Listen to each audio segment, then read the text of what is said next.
Chapter 537. Father. Man Tingfang's drawn-out coquettish voice was heard in the sunset hall as she raised her bruised elbow and said, "That person ran away and even injured my daughter. Father, you must seek justice for me." Man Ning trembled as he held his daughter's injured elbow, and his face was suddenly filled with murderous intent. Man Tingfang was the pearl of his palm, and since young, she was always held in his hands and feared to fall and held in his mouth for fear of melting. When had she ever suffered such a serious injury?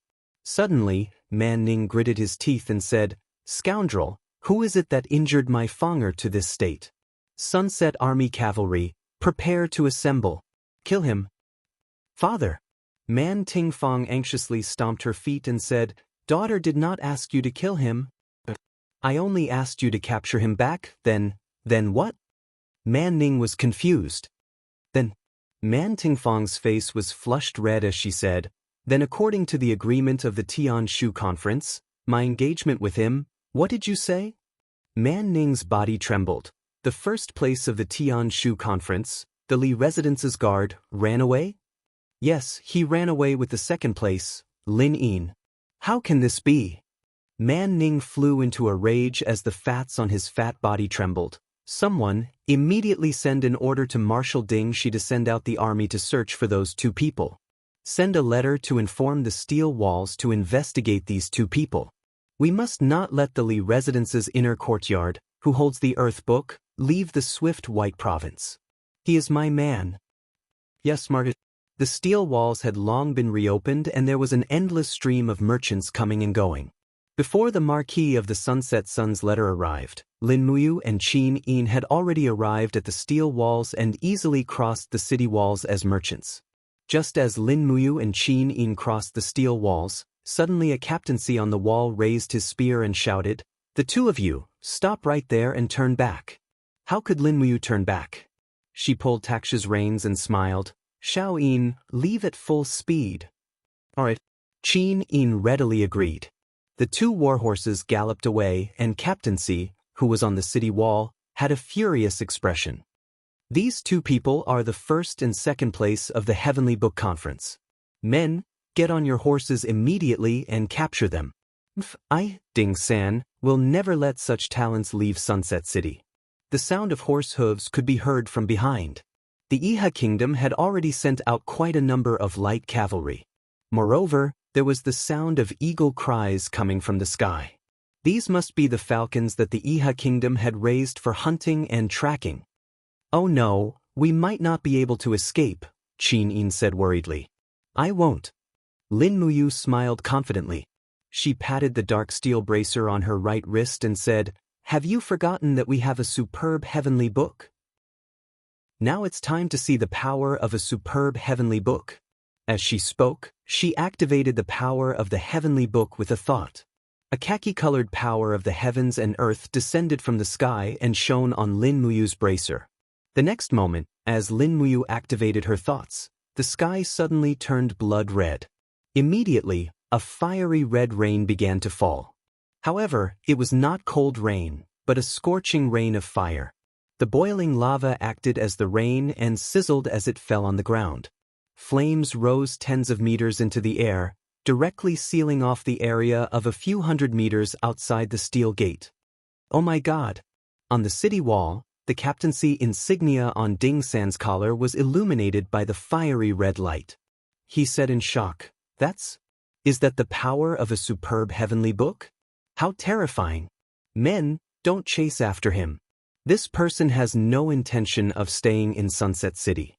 Maybe this kind of genius doesn't stick to one pattern and doesn't want to be bound by others."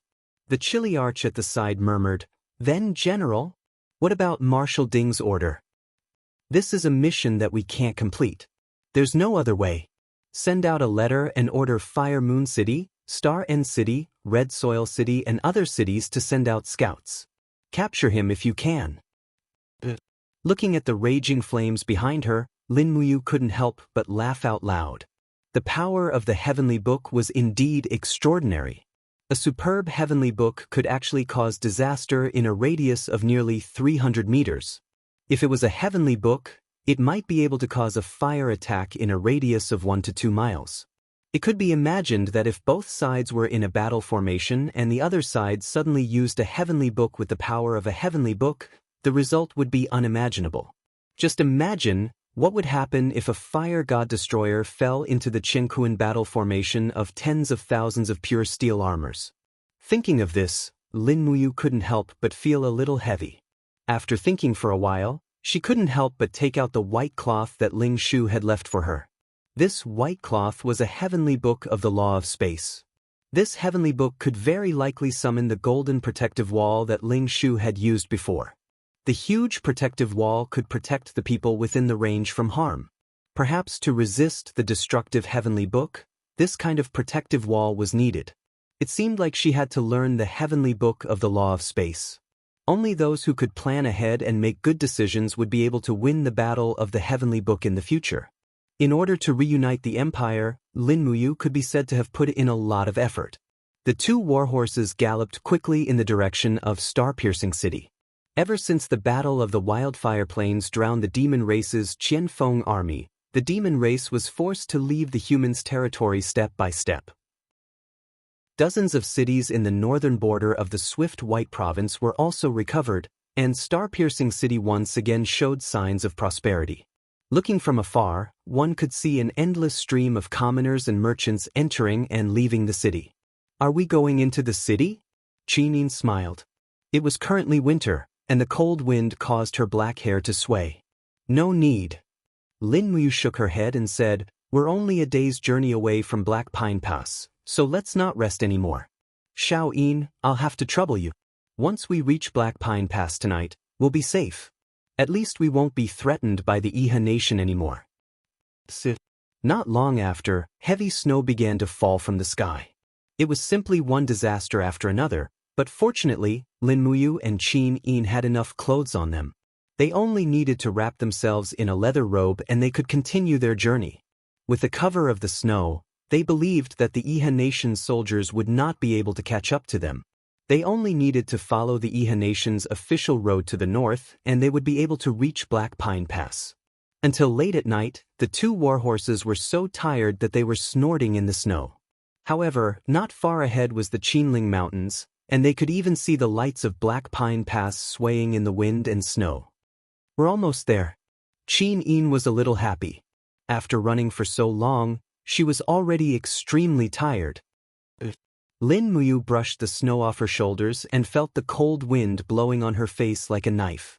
Qin Yin, who was beside her, was like a beautiful elf wrapped in snow. Her curved eyebrows and eyelashes were covered in snow, and the outside of her leather robe was covered in frost. It was too unfair for the Imperial Highness of the Empire to accompany her in this kind of suffering. Fortunately, Qin Yin did not seem to mind. As long as she was with Lin Muyu, she did not care about suffering. Moreover, after experiencing so much, Qin Yin's state of mind had already matured a lot. How could an expert become stronger without going through experience? Unknowingly, Qin Yin's ambition was no longer to become the emperor, but to step into the divine realm. After all, the latter ambition was even greater. "Be careful." Lin Muyu looked at the flickering flames in front and said, "There's the Iha nation's army." Less than 5 miles away from Emosong Pass, there was a checkpoint set up by the side of the road, and there were camps by the side of the road. The Iha nation had stationed at least tens of thousands of troops here to prevent the imperial army from Emosong Pass from the south. Thinking about it, there were constant small conflicts between the empire and the Iha nation. How could Ding Shi let down his guard here? Tuck, tuck, tuck. The sound of hooves could be heard in the curtain of snow, and hundreds of Iha nation's armored cavalry rushed over in the flickering torches. Some were holding torches, while others pulled out their steel swords. The centurion in the lead said coldly, "Who are you? Don't you know that the pass is sealed at night? Go back immediately. All merchants are only allowed to enter Emosong Pass during the day." Qin Yin urged her horse forward slowly, and said in a very ethereal voice, "Sir, we have already come this far. If we go back, I'm afraid the horses will not be able to keep up. There is no place for us to stay within dozens of miles. I'm afraid my brother and I will freeze to death in the snow. The centurion raised his eyebrows and said, So what if you freeze to death? That's your business.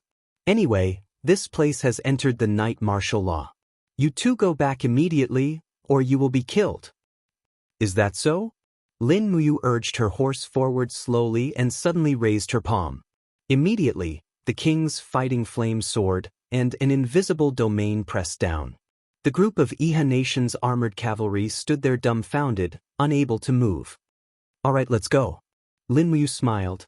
For a saint-level combatant to pass through 100 ordinary soldiers was simply too easy.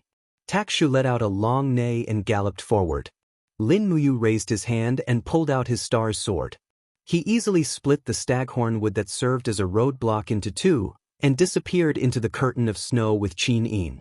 This level of obstruction was like child's play to him. After nearly 2 minutes, the group of Iha nation's soldiers finally woke up from the shock of the coercion. However, their meridians were numb, and they could not help but rub their joints and blood vessels. All of their faces were pale. The centurion asked doubtfully, What happened just now? Was it the coercion of the sanctuary? Yes. A 10-man squad leader said respectfully, That person must be a sanctuary powerhouse, and he went straight to Ink Pine Pass. He should be a cultivator from the Empire. Humph, the Empire's cultivators are getting more and more arrogant. Forcefully breaking through the pass? I really don't know if Marshal Ding Shi's decision to restore the trade between the North and the South is right or wrong. The 10-man squad leader said resentfully, Marshal Ding Shi is far-sighted. Moreover, if we don't restore the trade, I'm afraid it'll be difficult for us to obtain the rich minerals and resources from Lingbei. Lingbei province's iron ore is the best in the world, and Lingbei is rich in fish and rice. Our minerals are far inferior to Lingbei's, so there's nothing we can do about it. Sigh. The centurion looked at the Qinling Mountains, and his eyes lit up. He clenched his fists and said, I really hope to see the Iha nation's warriors pull themselves together in my lifetime. We'll cross the Qinling Mountains and sweep away the corrupt and brutal empire, saving the people from the abyss of suffering. The 10-man squad leader was just an old soldier, and there was a smile in his old eyes. He said, Who knows? The black and white sides of the world have confused many people. The centurion was stunned. He had no idea what the 10-man squad leader was talking about, but his face hurt from the cold wind. He quickly sheathed his sword and rubbed his hands. Let's go back to the camp. It's freezing outside. It seems like the snow won't stop tonight. Yes. Chapter 5:38. In the camp of the garrison of Xiang City, the cold wind blew in through the gap of the commander's tent, causing the candlelight to flicker. Marshal, rest early. The guard said respectfully. It's okay. Ding Shi's eyes were fixed on the scroll in his hand. The words recorded on the scroll were the military book left by Xiang Wenyan, the military god. It was a page about the Qiankuan battle formation. Feng Jixing launched the Qiankuan battle formation with 60,000 troops and stopped the armor demon in the Unicorn Forest. It was a miracle. In the records of the battles between humans and demons, there were 2 large-scale field battles. One was when Long Qianlin used the Iron Chain Horse tactic to fight the Thunderchong Legion and lost more than half of his troops. The other was when Feng Jixing used the Qiankuan battle formation to fight the Armor Demon Legion of the demons. In a sense, Feng Jixing's tactic was more successful than Long Qianlin's. If he could use the Qiankuan battle formation more skillfully, he might be able to defeat the demons with this tactic. Voila! The tent was opened and Ding Sanging walked in covered with snow. He took off his battle robe and handed it to the attendant. He walked straight to Ding Shi, glanced at the scroll in Ding Shi's hand and said with a smile, Marshal is still thinking about the Qiankuan battle formation? Ding Shi rubbed his temples. His face was full of fatigue as he said, Qian Feng and Lei Chong will definitely not let the matter rest after their defeat in the Wildfire Plains. The demons will make a comeback sooner or later. What are the chances of our Iha country winning? Long Qianlin's arrow chest and third-rate white diamond arrowheads? I really don't know if those white diamond arrowheads can really penetrate the armor of the armor demon as Long Qianlin said. Ding Sanging said, The commander-in-chief relies heavily on Long Qianlin, Yi Xuanhuan, and the others. He gave most of the military power of the Iha country to these two people, leaving less than 60,000 men and horses for Marshal Ding. Which soldier of the empire doesn't feel injustice for Marshal Ding? But now, Marshal Ding is still racking his brains for the safety of Iha country. Why do you have to do this?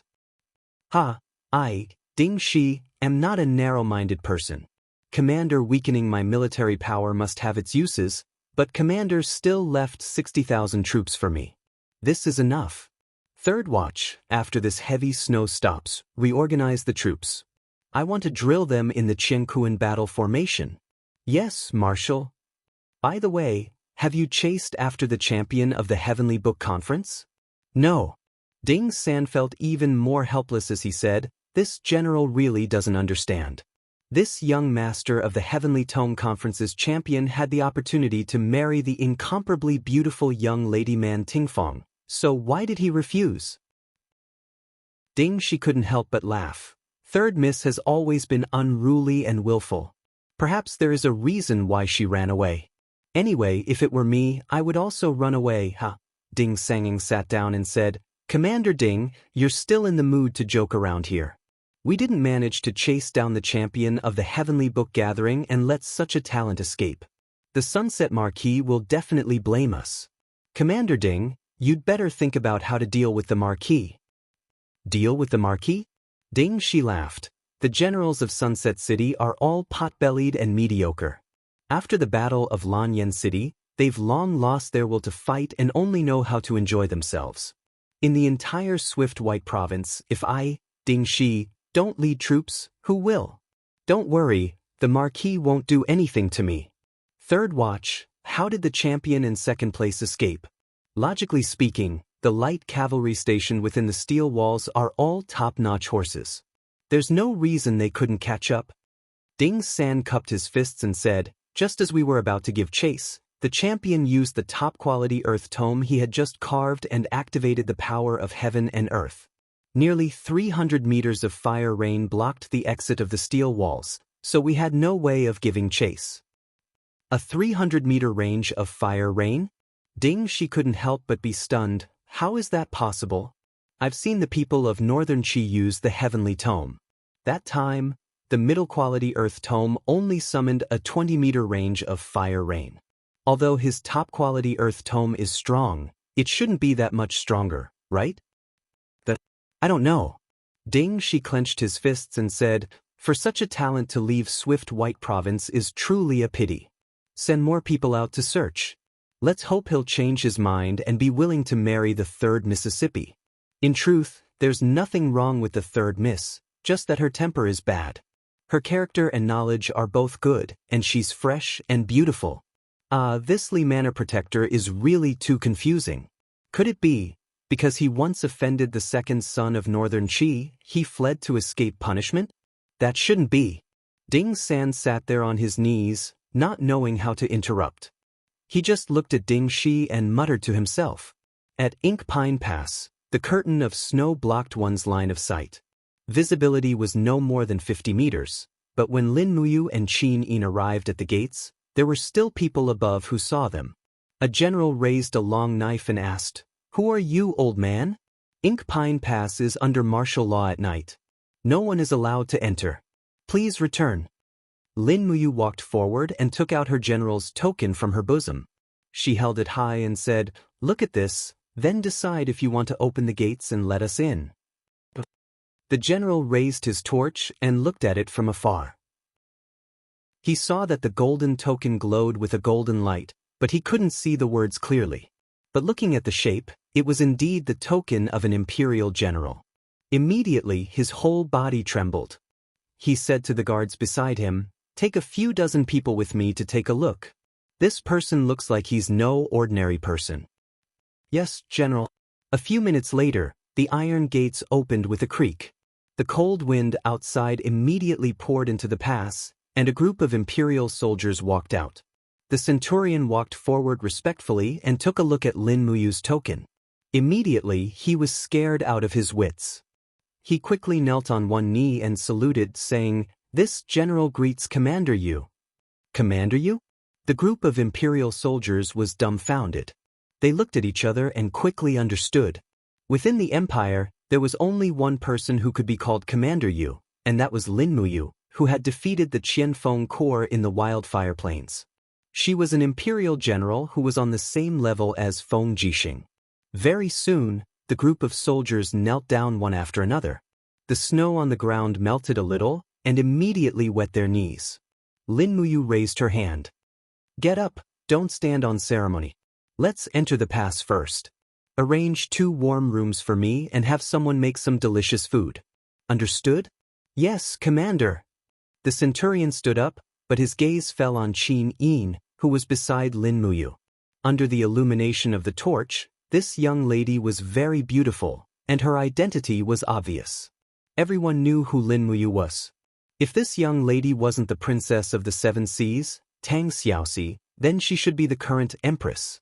For a moment, the centurion was so excited that he almost fainted. Many imperial soldiers might not even get to see the empress once in their entire lives. However, it was very likely that he would be in close contact with the empress only 2 meters away. This was a great honor. Commander, who is this young lady? He couldn't help but ask. However, Lin Muyu said, don't ask what you shouldn't. Don't make it public. This centurion also had some information and knew that Princess She had been in charge of Lanyan City for the past half a month. Rumor had it that the Empress, Qin Yin, was in seclusion. Based on this deduction, the identity of this young lady in front of him had been confirmed. He immediately cupped his fists respectfully, bowed deeply to Qin Yin, and said, Please enter the pass. It was warm inside Emosong Pass. Lin Muyu and Qin Yin's rooms were arranged on the 3rd floor of the pass. There was a small window facing Lingnan, and one could faintly see the fire in the wind and snow. There was a heater in the room, and it was very warm. Lin Muyu helped Qin Yin take off her cloak and shook off the snow on it. Meanwhile, Qin Yin moved forward and smiled as she helped Lin Muyu untie the belt of her leather robe. At the side, the 3 Kiliarchs who were guarding Emosong Pass were dumbfounded.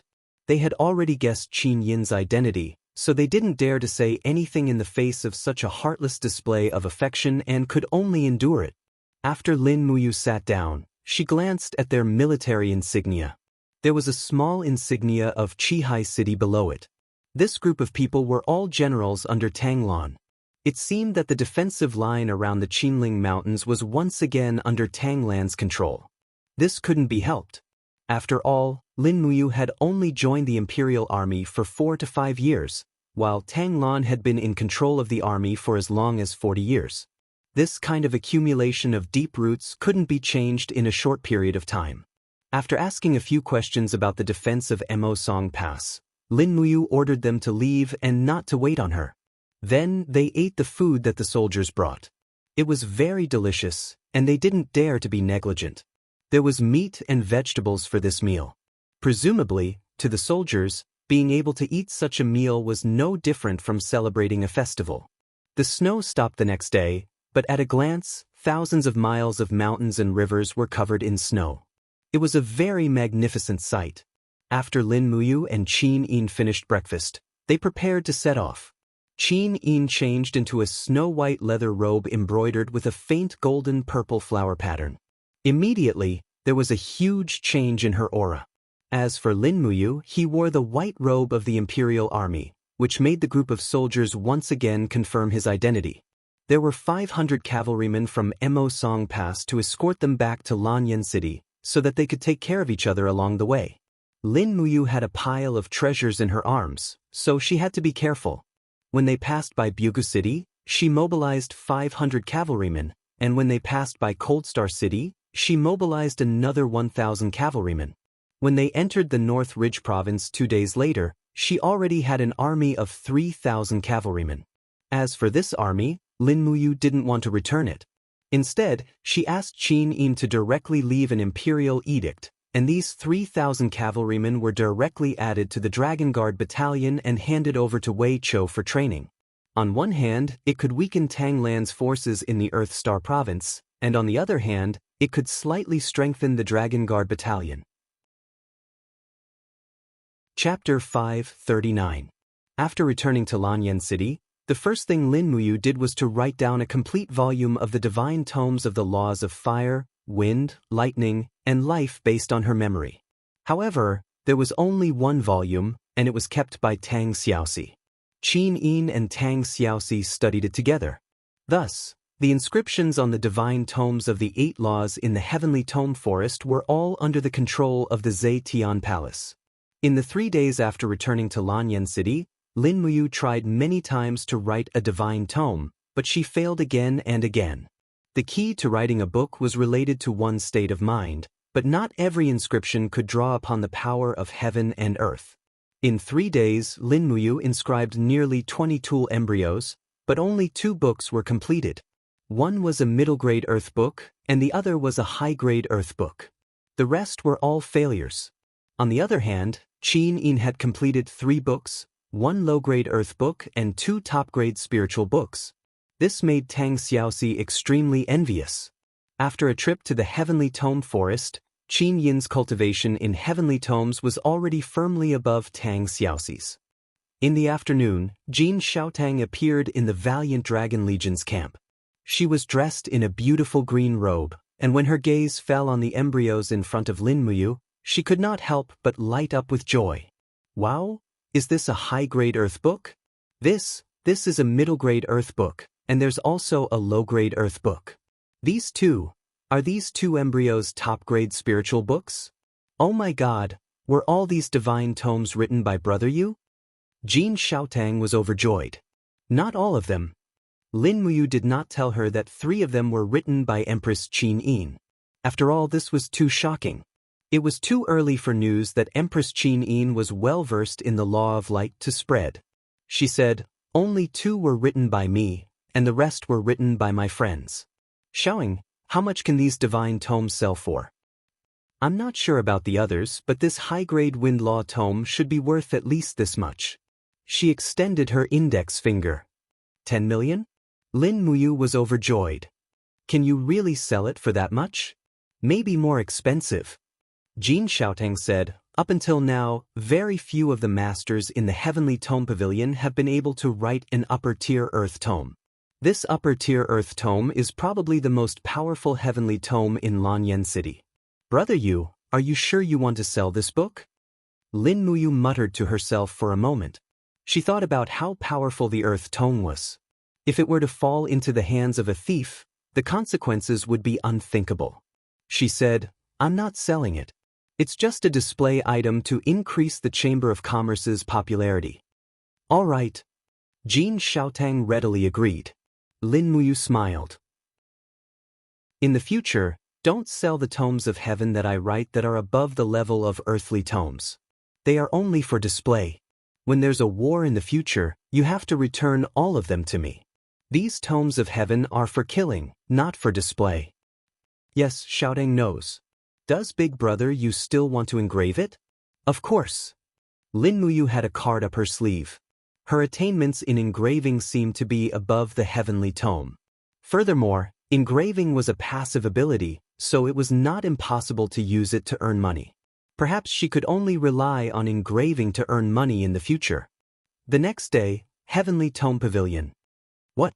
Ji Lin's hand trembled slightly, and the tea in his teacup spilled onto the ground. He looked up at Ji Shang and said, say that again. Did I hear wrongly? The Purple Flower Chamber of Commerce displayed a upper-tier earth tome? Yes, grandfather. Ji Shang said respectfully, it's a upper-tier earth tome of the Law of Wind. It's very rich in spiritual power. Once it activates the power of heaven and earth, its might will be unimaginable. I really don't know who was able to engrave such a heavenly tome pavilion. At the side, the Lu residence's patriarch, Lu Yen, took a sip of tea and said, Lord Steward, it looks like there's another capable person in Lanyan City besides the heavenly tome pavilion. It's a pity that such a talent was not used by our heavenly tome pavilion. Ji Lin said, does Lord Lu Yen know who wrote this upper-tier earth tome? I don't know. Lu Yen said, but I can deduce that this person must be inextricably linked to the Purple Flower Chamber of Commerce. Otherwise, he wouldn't have displayed this priceless artifact embryo in the Purple Flower Chamber of Commerce. Isn't he afraid of someone snatching it?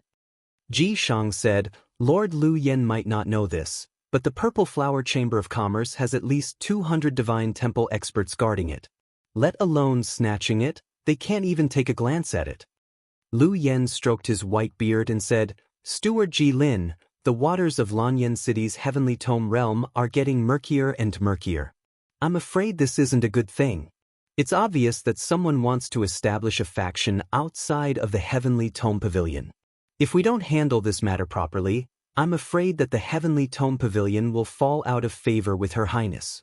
At that time, I'm afraid that everything we have will disappear in the blink of an eye. Oh, does Lord Lu Yen have an idea? We must find out who this person is as soon as possible and recruit him into the heavenly tome pavilion. Also, Lu Yan's eyes shone brightly as he said, there's also news from Iha country's Xiang City. Man Ning held a heavenly tome conference, and a person called the Li Residence Protector wrote a supreme grade book on the law of fire. He then fled Xiang City, and some people suspect that he has already entered the Empire's borders.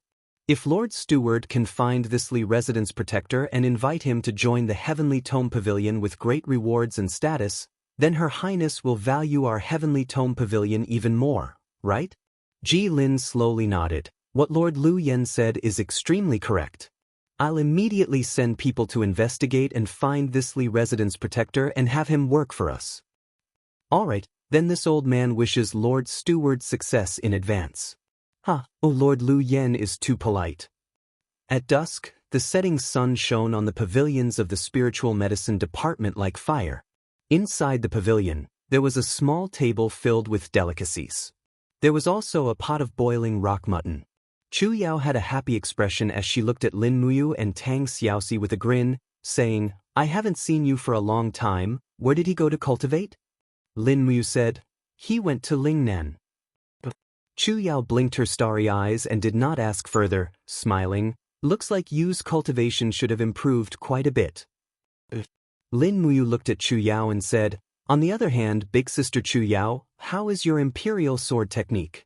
Chu Yao chuckled. Second heavenly realm, I tested my strength 3 days ago at Temple Deacon Xianyuan Hong's place. I have the strength of a level 78 heavenly king. He even invited me to become a deacon in the temple if I don't want to work in the spiritual medicine department. Ha! Lin Muyu chuckled. Not being a great deacon of the spiritual medicine department and becoming a deacon in the temple, great deacon Xianyuan Hong really knows how to joke. Right, Xiao Shi and I still have a piece of meat here, leave it for big sister Chu Yao to help you cultivate. I hope you can step into the saint realm as soon as possible, then you will be able to maintain your beauty forever. I want to too. Chu Yao pursed her lips and said, the people in the spiritual medicine division said that if I can't step into the saint domain within these 2 years, then it will be too late. At that time, even if I step into the saint domain, I will be an old woman. Wu, you said that after 30 years, when I step into the saint domain, I will become Grandma Chu Yao. And looking at you and little Shi who are still so young, I will want to die. At this point, Chu Yao's voice was indescribably sorrowful.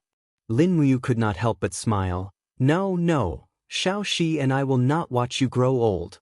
Tang Xiaoxi also smiled, saying, right, if big sister Chu Yao needs anything, Mu and I will do our best to help. I have good news for you, big sister Chu Yao. Oh. What good news? Tang Xiaoxi sat up straight, puffed out her round chest, and said with a smile, outside the demon subduing pass, the demon clan guards the forest of the Infinity Edge, and now they have joined the savage tribe to guard the forest of the Infinity Edge. Just half a month ago, a wandering traveler from the desert said that he had seen a powerful hermit in the desert, and the martial art he was good at was Lord Chu Huayin's unique martial art, the star-picking finger.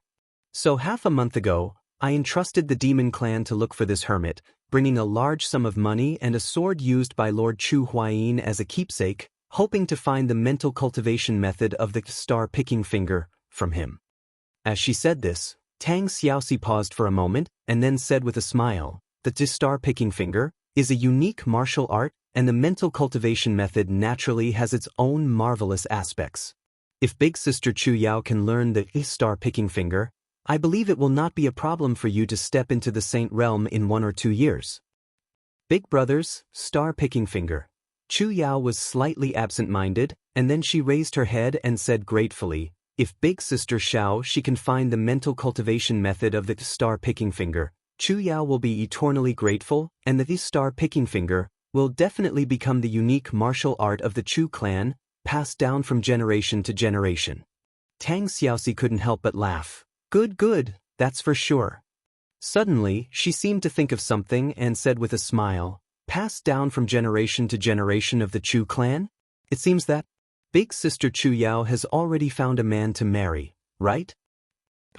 Chu Yao was stunned and said, no, Xiaoxi, you are thinking too much? As she said that, Chu Yao looked at Lin Muyu faintly, and immediately, Lin Muyu was stunned, and she almost spat out the wine that she had just taken a sip of. She said, Big Sister Chu Yao, are you thinking of something crazy? Chu Yao smiled without saying a word. She was also shocked by the crazy idea in her heart, but after thinking about it carefully, she felt that it was a great temptation, and it was indeed feasible. After experiencing the upheavals of the past few years, Chu Yao had also become stronger and more independent, but the thoughts in her heart had also become more stubborn. Her thoughts were very simple. If she couldn't give birth to the child of the person she loved, then what was the point of being a woman? But this idea was too bold, and she had to eat a piece of goat meat to calm herself down. Just as they were about to finish eating, suddenly, a person wearing the badge of a Golden Star instructor from the Holy Sanctum walked over and respectfully cupped his fists to Lin Muyu and said, Great Deacon, something happened in the beast taming division, would you like to go and take a look? I am no longer the Great Deacon. Lin Muyu frowned, change the way you address me from now on to Commander. The Golden Star instructor bowed respectfully and said, something really happened in the beast taming division. I will go now. Lin Muyu stood up, and so did Tang Xiaoxi and Chu Yao, presumably to go and see what had happened. Chapter 540. In the temple, the beast taming department was in an uproar. When Lin Muyu, Tang Xiaoxi, and Chu Yao arrived, they saw the two groups arguing endlessly, their faces red with anger. The 3 deacons, Gu Yang, Zhou Yao, and Zhenfang, were on the side, but they couldn't maintain the stability of the situation. Deacon Xian Yuan Hong didn't interfere with the management of the beast taming department, so he didn't appear. At the edge of the beast pen, a young Silver Star sparring master hugged a dead swift wolf and cried incessantly. There were claw marks on his arm and blood flowed out. A middle-aged sparring master next to him patted his shoulder and said, Bull, don't cry. Now that the swift wolf is dead, we can just go to the dragon-seeking forest and catch another one. Don't provoke them anymore. The young sparring master wiped his tears and said, Uncle Zhao, you saw it too. Those instructors don't even treat us sparring masters as human beings. We agreed to stop the fight, but Zhang Cheng let his bloodthirsty tiger bite my swift wolf to death. Not far away, a Silver Star instructor who was caressing the bloodthirsty tiger's head sneered and said, Niu Bei, if you're willing to bet, you must be willing to accept your loss. Since we've agreed to a duel and my bloodthirsty tiger accidentally killed your swift wolf, you should just accept your fate. Stop crying and act like a man. At most, this young master will pay you back. A swift wolf cub is at most 20 Jin coins. This young master can afford it. Bull said angrily, You are also a beast-taming master, and you have also learned the beast-taming art. Don't you know that after the spirit fusion, the master and pet's consciousness become one? You killed my swift wolf, just like you killed me once. Do you know that kind of pain and despair? My pet doesn't want to die. I can feel its cries for help. You, people like you don't understand. Zhang Cheng stood up and said indifferently, Then what do you want? Do you want to fight me? If so, I accept your challenge, but the next person to die might be you and not the wolf. The bull clam gritted his teeth but did not say anything else. He knew that he was no match for Zhang Cheng. At this time, Lin Muyu parted the crowd and brought Chu Yao and Tang Xiaoxi in. Gu Yang, Zhou Yao, and Zhenfang all saw them and bowed respectfully. Marquis Yunling, Princess Shi, and Grand Deacon Chu Yao. The three people who had come were far too esteemed. Although Lin Muyu had resigned from her position as the Grand Deacon of the Divine Hall, he had single-handedly established and controlled the beast-taming department. Xinyuan Hong had never overstepped his authority over the beast-taming department, which was probably what Qin Yin had wanted. As for Zheng Fang, Zheng Yifan had performed a meritorious deed in saving the emperor's life, so he was reinstated and rebuilt the Shenwei Battalion as the Shenwei Battalion. Since Zheng Yifan was friends with Xinyuan Hong, Zheng Fang re-entered the Holy Temple as a deacon. Zheng Yifan searched for various secret methods to restore his son's Sea of Qi, which had been destroyed by Chu Huai. What happened? Lin Muyu asked. Zhen Fang cupped his fists and said, reporting to Commander Yu, two people from the beast-taming department were competing with their pets. Due to a mistake, the Silver Star instructor Zhang Cheng's bloodthirsty tiger killed the Bronze Star training master Bull Clam's Swift Wolf. According to the laws of the Empire, Zhang Cheng is a noble while Bull Clam is just a commoner, so we should not pursue this matter. However, according to the rules of the Divine Hall, we will force Zhang Cheng to compensate for Bull Clam's loss. Lin Muyu furrowed her brows and walked forward. Bull Clam. Head Deacon. Bull Clam couldn't change his words and immediately said, Commander, I had an agreement with Zhang Cheng to fight, but Zhang Cheng was too ruthless. My Swift Wolf was bitten to death, and no matter how much I begged for mercy, he wouldn't order the bloodthirsty tiger to stop. I hope that Commander can seek justice for me and for the commoner training masters who were bullied in the Holy Temple. Lin Muyu couldn't help but sigh. The Empire's rules were strict, but they also divided people into different classes. To a certain extent, the Empire's level of civilization was indeed not as good as the Iha nation, which promoted equality of all living beings. This kind of differential treatment was hard to escape even in the Holy Temple. However, after experiencing so many things, Lin Muyu also knew that this kind of conflict between nobles and commoners wasn't something she could change. Therefore, she could only change what she could, such as the Holy Temple. The next moment, Lin Muyu looked straight at Zhang Cheng and said, Zhang Cheng. Zhang Cheng's body trembled, and he hurriedly knelt on one knee and cupped his fists. Commander, this subordinate is here. Just like you, Niu Bei is also a member of the Sanctum. Once there is a war, you and him will be comrades who will go through thick and thin together. You killed his Swift Wolf now, aren't you afraid that he will stab you in the back? Aye. Zhang Cheng frowned. Commander, this subordinate knows his mistake, but Bull Clam is just a commoner Copper Star sparring master, yet he dares to be so arrogant. This subordinate can't stand it. Offend? Lin Muyu couldn't help but laugh. What do you mean by offend? Zhang Cheng said, according to the rules, when eating in the Holy Temple's cafeteria, the commoners should give up their table for the nobles. However, not only did Bull Clam not give up, he was also arrogant towards this subordinate. This subordinate was indignant, so I challenged him. Lin Muyu looked at him indifferently and said, when it comes to eating, everyone should be equal. It's just that this rule of inequality is imprinted on us when we are born. Zhang Cheng, you are a martial artist of the Holy Temple. Martial artists cultivate their heart and virtue. A strong martial artist's state of mind should be broad and calm. As the saying goes, 100 rivers run into the sea. It's great to have tolerance, it's great to have no desires. Do you think Deacon Guyang or Great Deacon Xinyuan Hong would fight with someone over a table? Zhang Cheng actually revealed a trace of grievance and said, but Commander, this subordinate is a fifth-class noble of the Empire. Why should I be bullied by a commoner like Bull Clam? Commander, you can't just protect Bull Clam and bully me. Tang Xiaoxi couldn't help but laugh. Chu Yao also smiled. Lin Muyu still looked at Zhang Cheng and said, Zhang Cheng, as a first-class noble of the Empire, I still use an equal attitude to reason with you. This is the true grace of a noble. Think about it carefully. Men, take Zhang Cheng away and put him in confinement for 3 days. Zhen Fang cupped his fists and signaled with his eyes. 2 instructors immediately took Zhang Cheng away. Lin Muyu looked at Guyang and respectfully cupped her fists. Grandpa Guyang, shall we go see the Great Deacon? In the main hall of the Holy Temple, Xinyuan Hong was reading a stack of scrolls attentively. He only raised his head when Lin Muyu, Gu Yang, Tang Xiaoxi, Chu Yao, and Zhen Fang entered. His kind face was full of smiles as he said, You're here? Have a seat. Many thanks, Great Deacon. Lin Muyu arranged for Tang Xiaoxi, Chu Yao, and the others to sit down and serve tea. Then, she sat down on a chair close to Xinyuan Hong and said, Great Deacon, I've just settled a dispute between the nobles and commoners. I believe such matters have always existed in the Holy Temple. Xinyuan Hong nodded.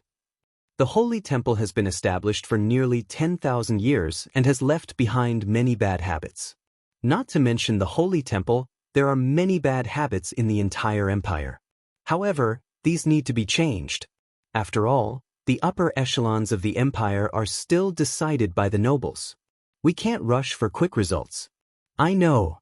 Lin Muyu said, that's why I have a plan that I would like to discuss with the Great Deacon. Oh. Xinyuan Hong couldn't help but smile. Speak your mind. There's no need to be polite with me. Yes. Lin Muyu nodded. I hope that the Great Deacon can establish a martial virtue hall in the Holy Temple. The position of the martial virtue hall is above all the other halls in the Holy Temple. Every cultivator who enters the Holy Temple must first cultivate their martial virtues before learning martial arts. Before they learn martial arts, they must first understand what martial virtues are. This way, they can reduce the infighting between the people in the Holy Temple. Cultivate martial virtues? Xinyuan Hong muttered to himself. After a while, he said solemnly, if a new martial virtue hall is established, I'm afraid the Holy Temple will have to draft a new set of martial virtues. If you can draft it, I will establish the martial virtue hall. The martial virtue hall will be above all other halls. All right. Lin Muyu cupped her fists and said, I would like to borrow Grandfather Gu Yang for a while.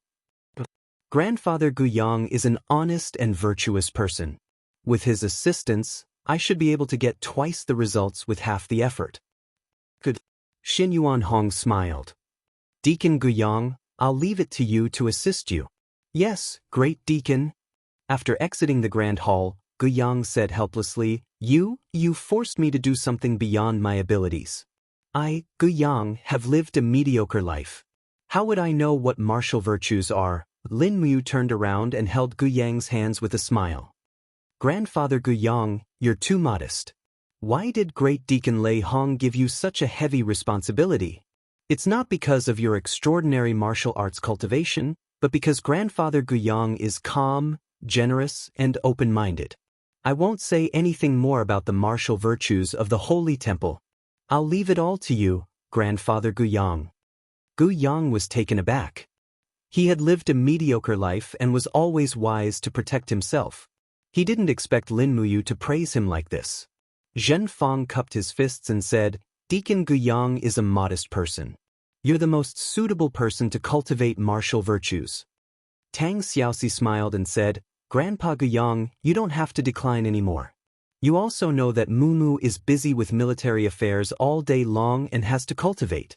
He has no time to recultivate his martial virtue. Besides, Mumu is still too young and inexperienced. I'm afraid the martial virtue he cultivated won't be able to convince the public. If it's the martial virtue you wrote, it will be completely different. Gu Yang couldn't say anything else. He cupped his fists and said, Then I'll obey Princess Xi's orders. I'll do my best to write the martial virtues. At night, he returned to the commander's tent in the Longdan army camp. After cultivating the Forging Dragon Bone Remnant Scroll for a few days, he heard Wei Chao's voice coming from outside. Commander, the Imperial Army's Deputy Commander Zhang Wei requests an audience. Zhang Wei? What's the matter? I don't know. He wants to break into the camp. This bastard. Lin Muyu stood up, only to see Zhang Wei walking in looking travel-worn. Commander Yu, why are you so tyrannical and unreasonable? How am I tyrannical and unreasonable? Lin Muyu was confused. Zhang Wei said, Zhang Cheng of the Beast Taming Division only killed Niu Bei's Swiftwolf by mistake. Commander actually punished him so heavily. I, Zhang Wei, am not satisfied. Zhang Cheng is a noble while Niu Bei is just a commoner. Why? Lin Muyu frowned. Old Zhang, tell me the truth. Who is Zhang Cheng to you? Zhang Wei couldn't help but blush. That kid is this general's little whore brother. Humph, I knew it. Chapter 541. Master, just say the word, are you going to release Zhang Cheng or not? Zhang Wei sat cross-legged in the commander's tent, looking like a hoodlum, as though he would not leave until Lin Muyu spoke. You! Lin Muyu was furious. He pointed at him and said, Old Zhang, with your conduct, you still have the cheek to be the deputy commander of the Imperial Guards. If I were you, I would have been so ashamed that I would have been promoted to a corporal. Zhang Wei stared at her. Anyways. Master, you don't know how to reward and punish him. What did Zhang Cheng do wrong? You punished him like that. According to the Empire's laws, he definitely did not break any laws. Furthermore, he is willing to compensate for Cow Muscle's loss. He is already extremely benevolent. He violated martial ethics. Lin Muyu said indifferently. Zhang Wei was startled. What martial ethics? I, old Zhang, have never heard of it after being in temple for so many years. Sai, forget it. Lin Muyu said helplessly, I don't think you understand martial ethics. When I first entered temple, you bullied me. Zhang Wei was a little ashamed and said, Why are you bringing up the past? You are a bad person. Lin Muyu glanced at him. So you also know that I can beat the crap out of you with one finger? Zhang Wei pointed at him. Look, what martial ethics are you talking about? You are the great deacon of temple. You cannot speak vulgarities. Even I, old Zhang, do not speak vulgarities. Lin Muyu spat out and said, Locking Zhang Cheng up is temple's matter. Go ask Deacon Guyang tomorrow. Don't talk to me about this, if you don't leave. Wei Chou, go get Sidu San and Sidu Shui to come in and chase Zhang Wei out. He is disturbing my rest. Wei Chou laughed outside the tent. This subordinate will go now. Zhang Wei immediately climbed up. I cannot afford to offend you. All right, I will go ask Deacon Guyang tomorrow. Heh. Zhang Wei shamelessly left. Under the starlight outside, a group of Imperial Army cavalrymen were waiting for him. One of the Kiliarchs approached him and asked, Vice Commander, how was it? Did Commander you give you face? Zhang Wei turned around and glared at him. Commander, you and I have known each other for a long time and we have deep feelings for each other. We will solve our own problems. Why are you talking so much? What does it have to do with you? The Chiliarch fell silent. It seemed that Zhang Wei had been snubbed, and it was best not to provoke him. Otherwise, it would be bad if he exploded. Zhang Wei had a fiery temper, and the entire Imperial Army only gave face to Feng Jixing. After all, Feng Jixing had already stepped into the Holy King realm. Even 20 Zhang Weis would not be a match for him. Wei Chou strode into the tent, smiling. Commander, you've gone to bed early. Bai Yin will be on duty for the rest of the night, so you can sleep in peace. As for tomorrow's matters, we'll settle them tomorrow. Lin Muyu nodded and suddenly asked, Wei Chou, have you been busy with military affairs recently? It's all right. With General Sen and General Shui's help, I don't have to personally attend to all the affairs of the valiant Dragon Legion. Thus, I've been rather idle these days. That's good. Lin Muyu smiled. Since that's the case, I'll appoint you as the person in charge of the beast taming department. You'll be in charge of it. You've been in charge of it before, so you should know the pros and cons, right? Wei Chou cupped his fists respectfully. The beast taming department currently has at least 200 people. Most of them have cultivated the first 2 volumes of the beast taming art and can fuse with spirit beasts. However, due to limited conditions, they can only tame low-level spirit beasts such as wolves, which are not very useful in battle. That's the problem you need to solve. Lin Muyu smiled. The spirit beasts of the beast taming department are too messy. They are not very useful in battle. Take the wolves for example. I think even a 3,000-year-old wolf would not be able to withstand an armor demon's axe, right? That's right. The wolf's defense is too weak. It's not suitable as a beast of war. In my opinion, there's a lake in the depths of the dragon-seeking forest called the Cloud Dragon Lake. A type of land tortoise lives on the lakeside of the Cloud Dragon Lake called the blazing black tortoise. The shell of the blazing black tortoise is extremely hard. Even white diamond arrows can't penetrate it. The blazing black tortoise that has lived for more than 3,000 years will have matured shells. Perhaps a cultivator with a higher cultivation in the beast taming department can tame a blazing black tortoise to aid in battle. Sure. Lin Muyu nodded. I'll leave the taming of the blazing black tortoise to you. Inform me before you set off. I'll go with everyone. We must minimize casualties. Yes, I understand.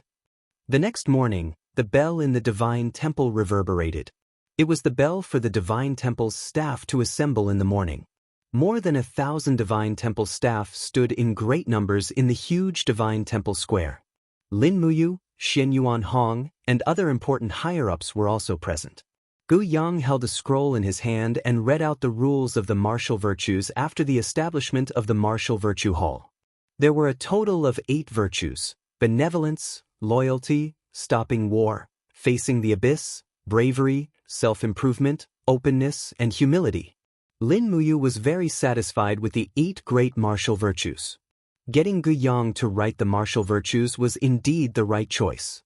With the establishment of the Martial Virtue Hall, the 8 great martial virtues would be like waves that would constantly affect the Empire's territory outside of Lanyan City.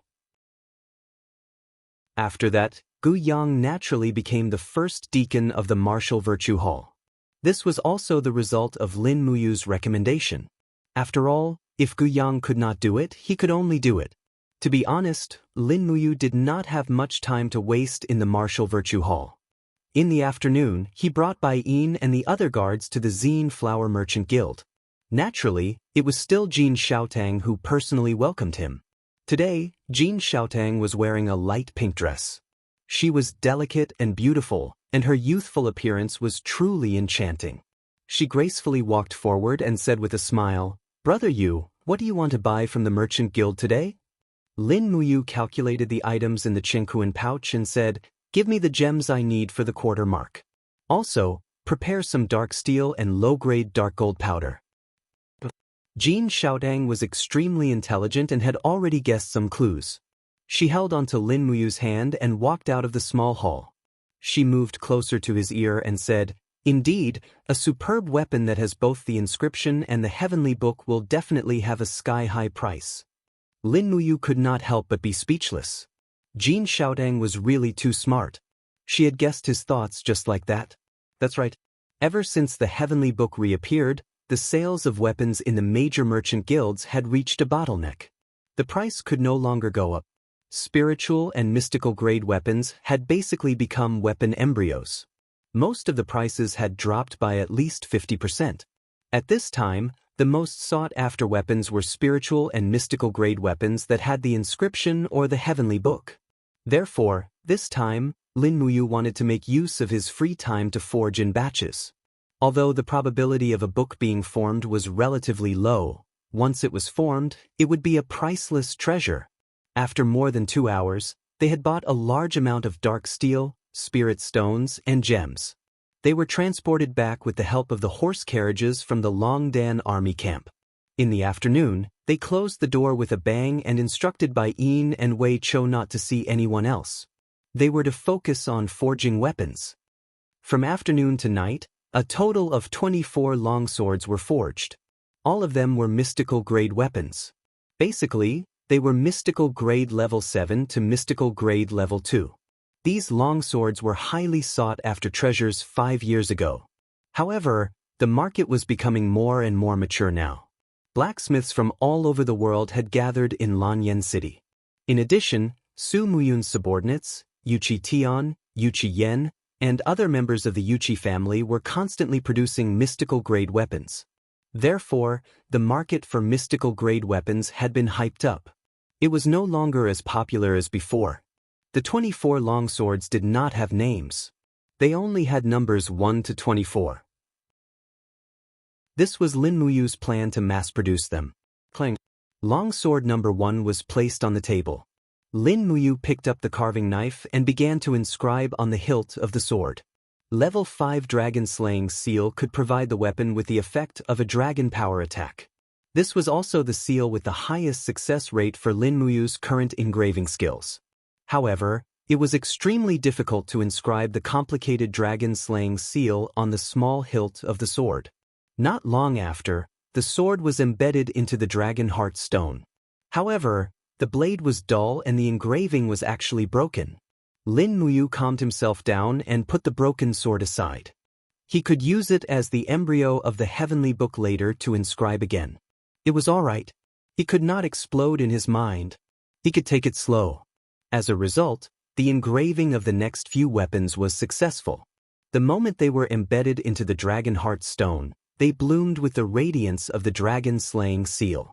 When it was late at night, Lin Muyu's forehead was already covered with sweat. He had successfully engraved 11 of the 24 longswords. This success rate was already considered to be at the peak. Phew! He took a deep breath, put down the carving knife, picked up the spiritual pen, and filled it with sufficient low-grade dark gold powder. It was time to inscribe the heavenly book. The surface area of the sword was considered relatively large. Lin Muyu did not pursue to inscribe a complete heavenly book. Instead, he wanted to inscribe a simplified version of the heavenly book. The heavenly book that was extracted from the heavenly book was of the fire element. After all, the fire element was a pure attack type. The dragon-slaying seal was also an attack type. Moreover, it was engraved on a long sword. Swoosh. Sword number 1 actually became a book. The orange light was very intense. It was a top-grade spiritual book of the law of fire. Lin Muyu couldn't help but feel a little excited. He continued to write with sword number 2. It was a pity that he had written it badly. He did not comprehend his state of mind. This sword could only become a semi-finished embryo with the engraving but not the heavenly book. He was not discouraged and continued to write. However, the engravings were ruined one by one. Either it became a book but not engraved, or it was engraved but not a book. Lin Muyu's mood gradually worsened. There was a sense of frustration that came from nowhere. It was too hopeless. All the way until it was almost dawn. The long sword in his hand suddenly burst out with a bright light. A pale yellow light soared into the sky. It was a low-grade heavenly book. Furthermore, this sword with serial number 21 already had a successful god-slaying seal. Just when Lin Muyu was about to lose all hope, the first successful work was born. This sword was also the only one among the 24 longswords that had the blessing of 2 divine powers. It was originally a mystic rank 1 top-grade embryo and had a complete god-slaying seal. Then, it activated the heaven and earth energy of the low-grade heavenly book. This sword might be the unparalleled sword in the world, writes Chapter 542. Heavenly Book Pavilion, Elders Conference. Bada, Ouyang Ping took a puff from his pipe, his face was cloudy. Lu Yen squinted his eyes and said, "Everyone, please say something. What kind of extraordinary person is behind the Zine Flower Chamber of Commerce to be proficient in both engraving techniques and the heavenly book technique?" Ji Lin remained silent. After a long while, he looked at Qin Yong and said, "Prince Zhong, you are the uncle of Her Highness the Empress. Perhaps you can ask Her Highness the Empress to issue an edict and invite the extraordinary person behind the Zine Flower Chamber of Commerce out." Qin Yong couldn't help but laugh. "Lord Manager, please don't joke around. This is an extraordinary person who can write a top-grade Earth book.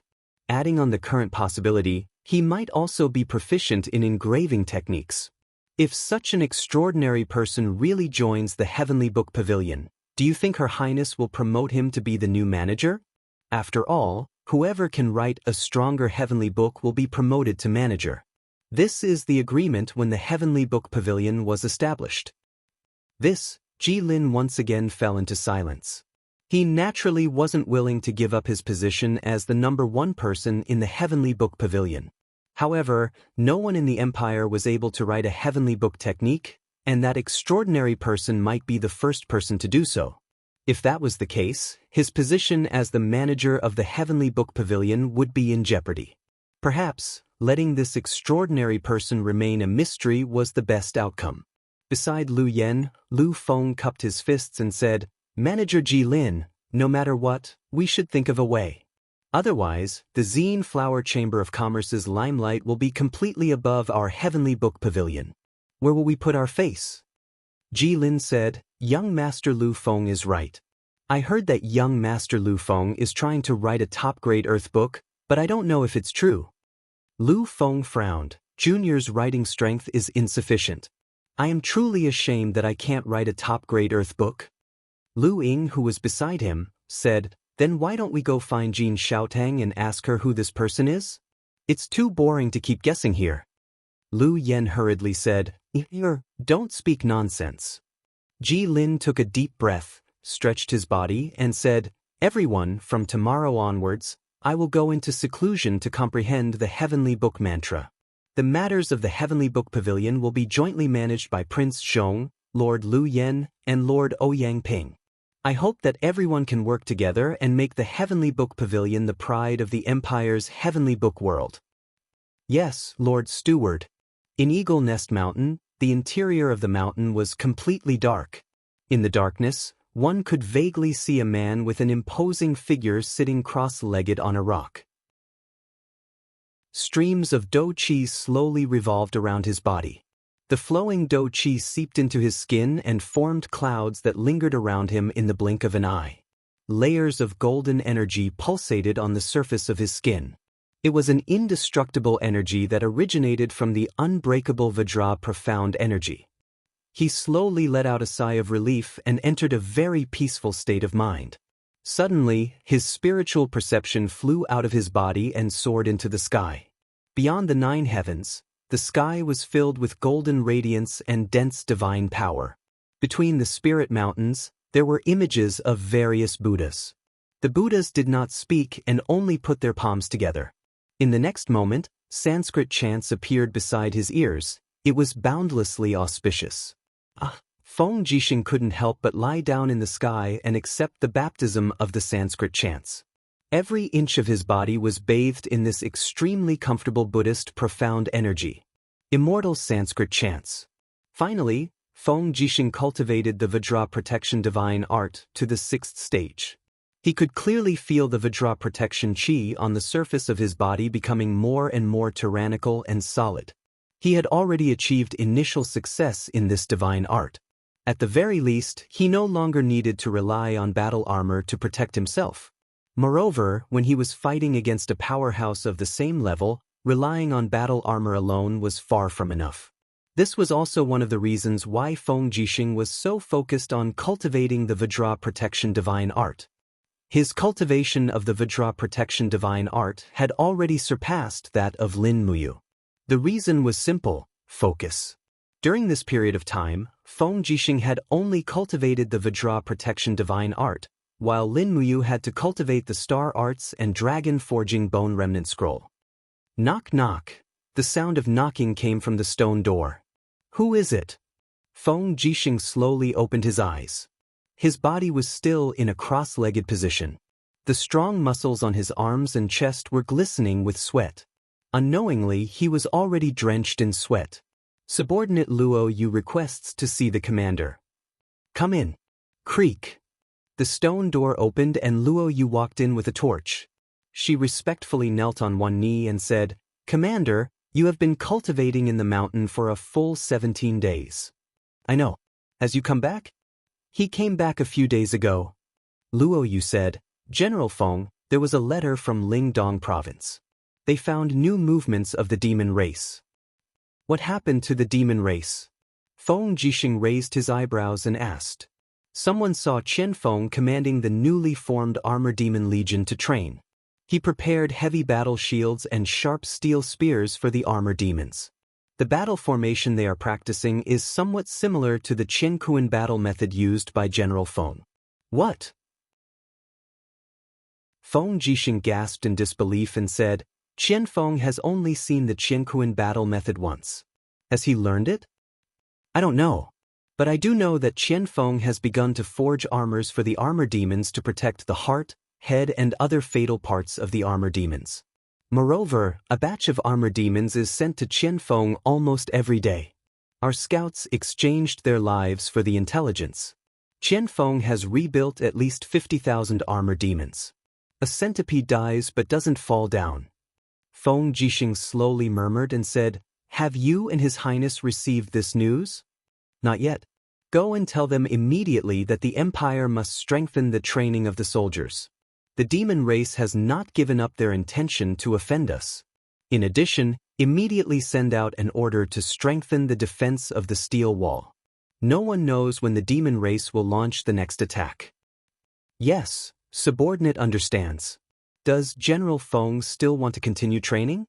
"Yes." Feng Jixing nodded his head. "I want to master the 7th layer of the diamond body protection in one go before I come out. You go first, discuss any news regarding the demon race with IU. When I'm not around, he will be able to take charge." 2 days later, the Zine Flower Auction House had a great harvest. The 24 long swords that Lin Muyu forged were all sold. Among them, the most perfect one was sold at a price of 12.4 million Jin coins. The buyer was the Qian family, one of the tycoons in Lanyan City. The young master of the Qian family, Qian Lian, was also a practitioner. He had stepped into the heaven realm at a young age. Although he used Dream Return to Zenith as a help, he was still one of the best among the young generation. His father had high hopes for him, so he spent a lot of money to buy this perfect long sword. In the back hall of the Chamber of Commerce, Lin Muyu was counting the money happily. She had earned nearly 20 million Jin coins from this auction. The tight funds for the development of Magic Crystal Cannon could be relieved for a while. Just as she was feeling happy, someone outside asked to see her. It was Wei Chou. "Commander, we're ready. We'll set off tomorrow for the Cloud Dragon Lake in the depths of the Dragon Forest. Do you have time to go with us?" Wei Chou asked carefully. "Yes, of course." "Prepare the weapons and food." "Yes." After that, they went to the Zetian Palace to bid farewell to Qin Yin and Tang Xiaoxi. Lin Muyu had to go to the Zetian Palace to prepare for the next war. In the Cloud Refining Mountain Range in the Cloud Refining Province, the endless mountains reached the clouds as if they were going to pierce through the sky. There was not a single blade of grass growing on the mountain range. It had become a snowy region. It was said that the peak of the Cloud Refining Mountain Range was the place closest to the sky in the human world. However, it was also the most dangerous region. The cold wind was biting cold, and a whirlwind could tear an ordinary person's body into pieces. However, in this deserted place, a figure dashed up the steep cliff. It was a young man holding a spear. Faint flames lingered around his feet. It was the king's fighting flame. He was wearing leather boots. Every time his boots touched the wall, a purple dragon claw would appear and pierce into the rock stratum. This was also the reason why he could walk on the steep cliff as if it was flat ground. The spear rested on his shoulder, and he was carrying the corpse of a muntjac. There was a hint of joy on his face. After a few leaps, he landed on the snowy land at the peak of the Cloud Refining Mountain Range. His figure flashed like lightning into a cave in the snowy region. "Master, master." He smiled happily and said, "Look, master, what did I catch?" Inside the cave, an old man with white hair and beard slowly opened his eyes. Looking at the proud expression on his face, the old man couldn't help but smile. You went hunting again?" The young man called Exen, or knelt on one knee and said, "Luo Exen greets master. There is no food in the Cloud Refining Mountain Range, so I wanted to catch some game for master." The old man laughed. "I have been cultivating for thousands of years. I am about to see through the secrets of heaven and step into the godly state, so I don't care about food. You have already achieved some success in your studies. You have stepped into the Holy King state at the age of 29. How many people in this world can do that? It is time to go down the mountain." Luo Exen was stunned. "Master, I'm not going anywhere." "Nonsense." The old man's expression became stern. "Remember, you are the descendant of the famous General Luo Tonghai. The blood of a godly general flows in your body. Moreover, you have awakened your first-grade martial spirit, the purple dragon, more than 10 years ago. You were born extraordinary, So how can you stay in the wilderness with me? Go find your foster father. My foster father? Luo Xen was stunned. Yes, when you were 7 years old, a general took you in as his foster son. Have you forgotten? Foster father Luo Xian's face was full of displeasure. Foster father took me in as his son, but he never came to see me. He must have forgotten about me. How can that be? Your foster father is a feudal lord who controls half the country. Moreover, the cloud refining mountain range is a dangerous place. How could he have come here without your cultivation? Go, find Duke Yun Su Muyun in the imperial capital. Be filial to him and be loyal to the empire. Your master will ascend to the godly world in 3 days. Take care of yourself. Leave the cloud refining mountain range tonight. Yes, master. Luo Xen knelt on the ground with tears streaming down her face. When will disciple be able to see master again after you ascend? The old man smiled. When you ascend to the heavenly world, master will come looking for you. Cultivate well in the mortal world. Yes, master. Chapter 543. 3 days later, in the depths of the dragon-seeking forest. A group of people traversed through the barren forest in winter. Lin Muyu had brought along 200 divine temple staff and 300 elites from the Dragon Courage Legion, a total of 500 people. Even if they encountered any powerful spirit beasts, they would still be able to contend against them. However, it was not to the extent that they would appear redundant due to having too many people. Rustle, rustle, the hooves of the horses stepped on the weeds.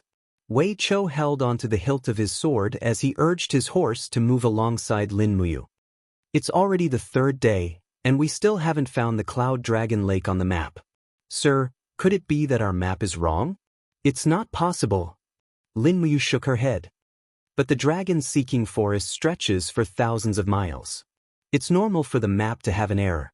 I dare to confirm that the dragon-seeking lake is within 5 miles of where I am. Search slowly, and we will find it eventually. Yes. Wei Chou nodded. Sir, although we have brought sufficient rations, we are running out of fodder for the warhorses. If this continues, we can only graze the warhorses in the forest at night to replenish their energy. Lin Muyu responded. However, snowflakes drifted down in the cold wind. Due to the low temperature, the snowflakes did not melt for a long time on her robes. Lin Muyu sighed and said helplessly, It's going to snow again. I hope the snow isn't too heavy this time, or else it will be troublesome if the mountain is sealed off by the heavy snow. Yes. Wei Chou looked around and said, Men, release the swift wolves and find the location of the Cloud Dragon Lake. A few of the temple staff members who had tamed the swift wolves nodded their heads and whistled. Immediately, the swift wolves turned into gray traces and disappeared into the forest. Wei Chou looked around cautiously and said, Everyone, be on your guard. An extremely powerful spirit beast could appear here at any time. Don't be careless and lose your life here. Yes, Deputy Commander. Lin Muyu focused her mind and suddenly grasped the hilt of her sword with one hand. She ordered, Everyone, spread out. Something is coming. Everyone started to scatter, while Lin Muyu leapt off her Snowstrider warhorse's back. She stepped on her domain cyclone and paused for a moment in the air. The spirit pulse technique clearly showed that there was a powerful energy rushing towards them. It was underground, and everyone could faintly feel the ground trembling, as if an earthquake was about to happen. Be careful. Wei Chou took out the demon-devouring bow and knocked a white diamond arrow on the bowstring. Lin Muyu opened her left hand in the air and released her 5 fingers. A golden light shone brightly and she shouted, Come out, you evil creature. Buzz, buzz, buzz. Golden light soared into the sky as the 7 luminaries' celestial gourd activated its profound energy. Golden gourd vines rolled around underground, and in the next moment, a huge dragon snake rolled out of the ground. It was a 10,000-year-old earth-drilling dragon snake with 10 golden patterns. The dragon snake's head was bound by the gourd vines, and poisonous thorns pierced into its scales, causing it to bleed profusely. The earth-drilling dragon snake originally wanted to ambush the human army and feast on them. It also wanted to prepare for the lack of food in the coming winter and spring. However, it did not expect to encounter a killing god like Lin Muyu. It was destined that it would not be able to return. The dragon serpent roared angrily and suddenly opened its mouth to spit out a mouthful of flames towards the dozens of people from the holy temple in the distance. These people from the holy temple all had unique skills. Their true qi and do qi shone brightly, and their martial spirits emerged from their bodies. They were about to enter a defensive state, but with their strength, they might not be able to withstand the breath of the dragon serpent. Bang!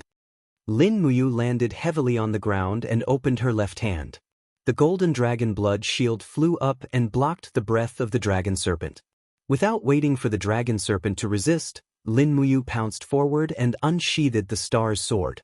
Her two martial spirits fused instantly, and the huge treasure sword shone brightly as it slashed at the head of the dragon serpent.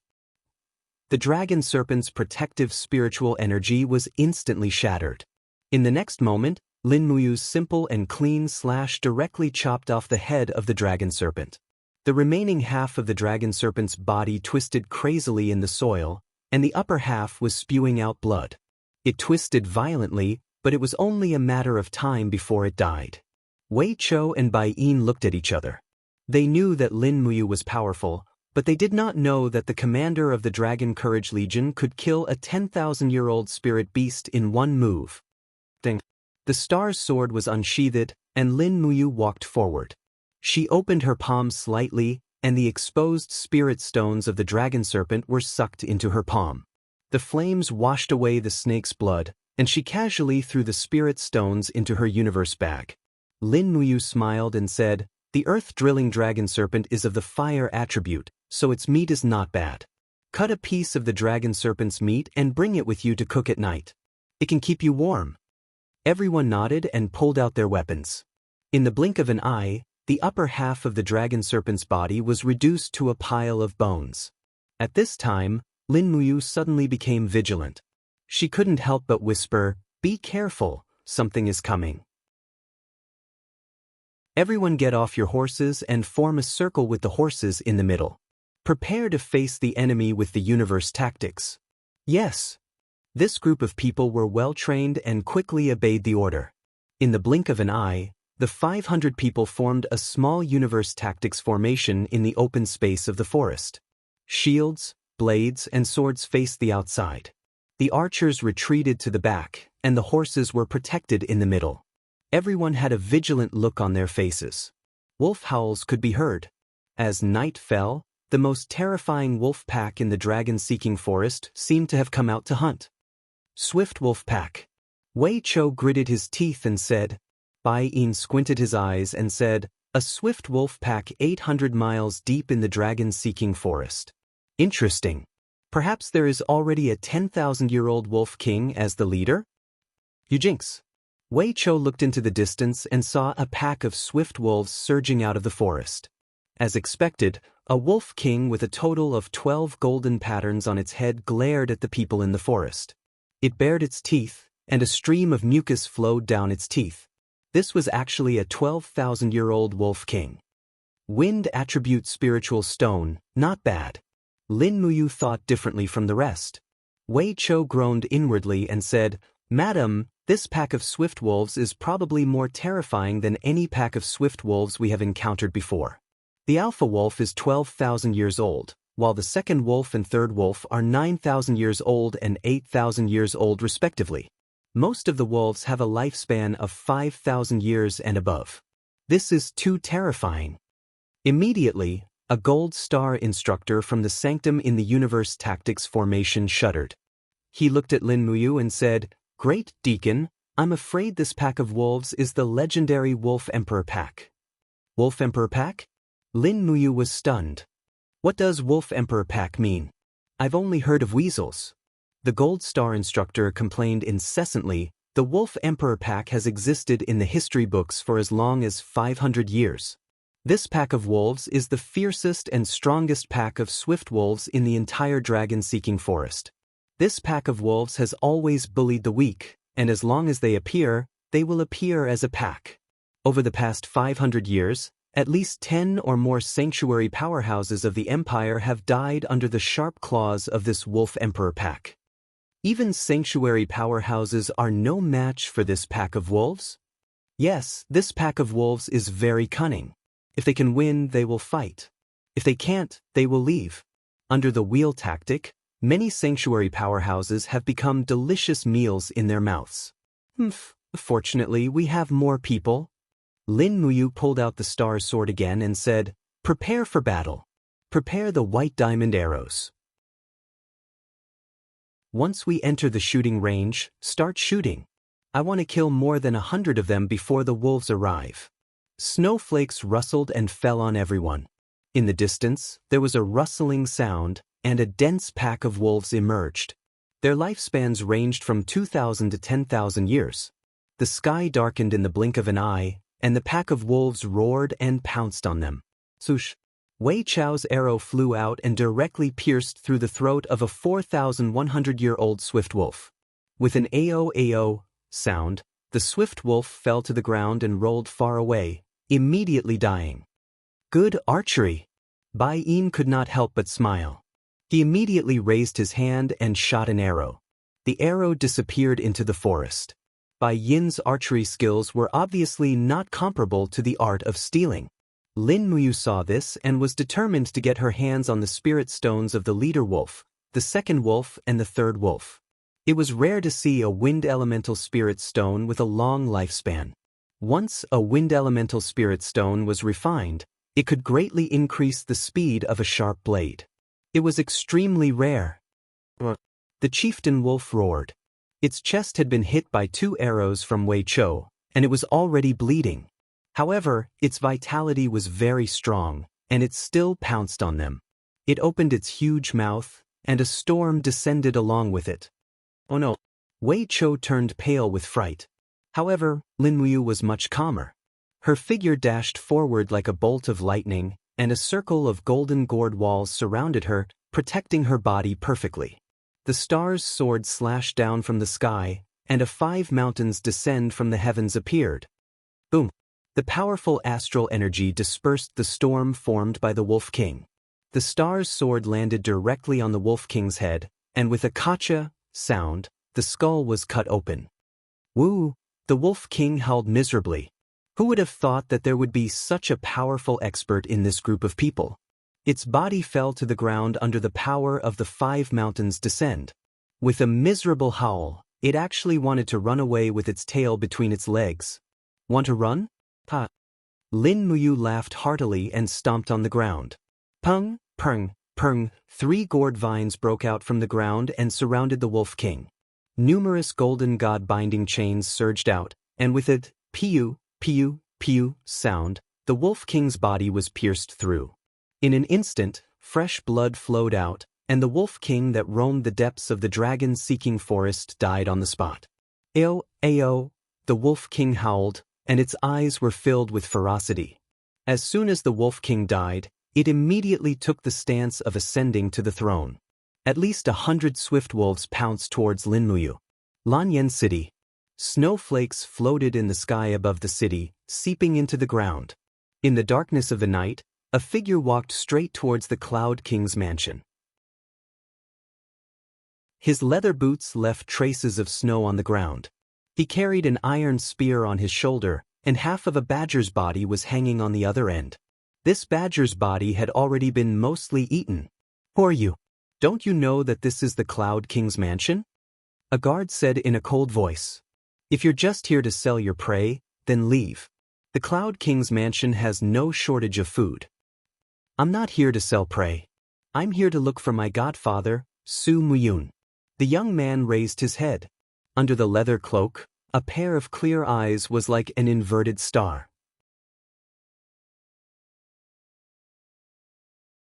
Chapter 544. Su Jun had been the captain of the Su Residence's guards for 7 years. He was well versed in martial arts and had reached the 2nd level of the Heaven Realm last year. Although his cultivation was not on par with the people in the Holy Temple and Zetian Palace, he was second to none in the Seven Seas Palace. His fists were extremely powerful, and he had once killed a 500-kilogram porcupine with one punch. That was why Su Muyun had taken a fancy to him. Among the 500 guards of the Seven Seas Palace, Su Jun's position was no different from that of a commander. It seemed that in the entire palace, other than the masters like Su Muyun, Su Yu, and Su Chang, Su Jun's position was the highest. However, Su Muyun thought that Su Jun was not talented enough to hold a military position, so he did not assign him military duties. Su Jun had a feeling that he was talented, and it was difficult for him to fulfill his ambitions. Naturally, his temper was not good. His Highness, the Cloud King's adopted son? Su Jun could not help but laugh out loud, and the dozens of guards behind him laughed as well. Looking at the newcomer, Su Jun raised his thick eyebrows and said, "How dare a peasant like you claim to be the adopted son of His Highness, the Cloud King? Do you know what happened to someone who claimed to be the butler's son last month? He was beaten so badly that his front teeth fell out. Boy, do you want to try my fist?" The young man looked straight into Su Jun's eyes and said, "If I challenge you and win, will I be allowed to see my adopted father, Su Muyun?" Su Jun's smile became even wider. "You're just a hunter and you want to challenge me? Haha, I'm afraid you're not strong enough. Forget it, it's rare that I, your grandfather, am in a good mood today. Then, let's have a few moves."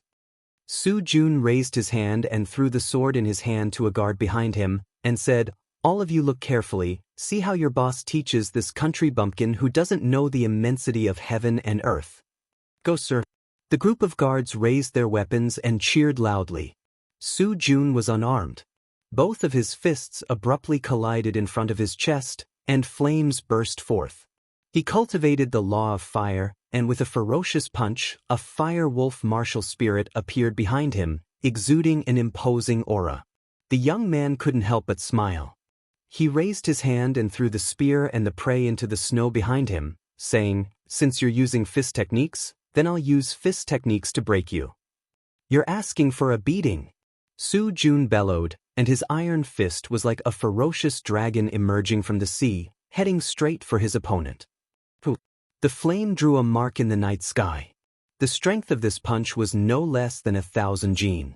It was not something an ordinary person could block. Moreover, the fist was surrounded by the fire wolf martial spirit's gale. Just a blow from the gale would be fatal. However, under the astonished gazes of the crowd, the mysterious youth merely raised his right palm and suddenly exerted force. Immediately, the roar of a dragon filled the air as a purple dragon spirit appeared behind him. His palm transformed into a dragon claw, and with a "pa" sound, he grabbed Su Jun's fist. With a sudden twist of his wrist, Su Jun fell to the ground along with his fist. Before Su Jun could land on the ground, the mysterious youth flew forward and lightly kicked out. Bang! The captain of the Yunzhong Palace's imperial bodyguard was sent flying along the snow, crashing heavily onto the stone steps. His face was a mess, and he struggled to get up in disbelief. Looking at the mysterious youth, his face was filled with astonishment. "Who are you?" "I've already said, I'm Su Muyun's adopted son. My name is Luo Xin," the youth said calmly. "Just you wait." Su Jun scrambled and rushed into the mansion. "What?"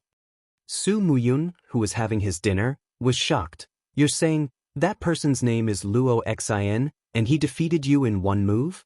Su Jun covered the wound on his abdomen, and his face was filled with shame as he said, "Yes, he called himself Luo Xin, and said that he's your highness's adopted son, but I think he's just a hunter, and he used tricks to defeat me. Your highness, please don't be fooled by him." Su Muyun ignored him, and clapped his hands. "Luo Xin has become a talent.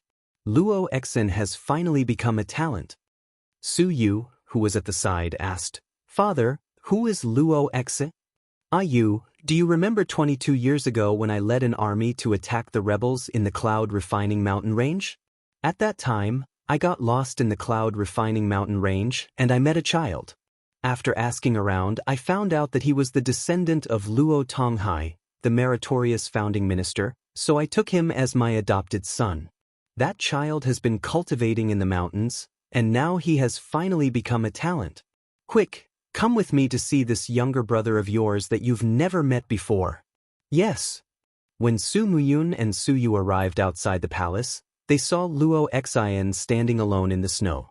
However, the snow that was flying in the air couldn't land on him, as it was pushed away by an invisible force.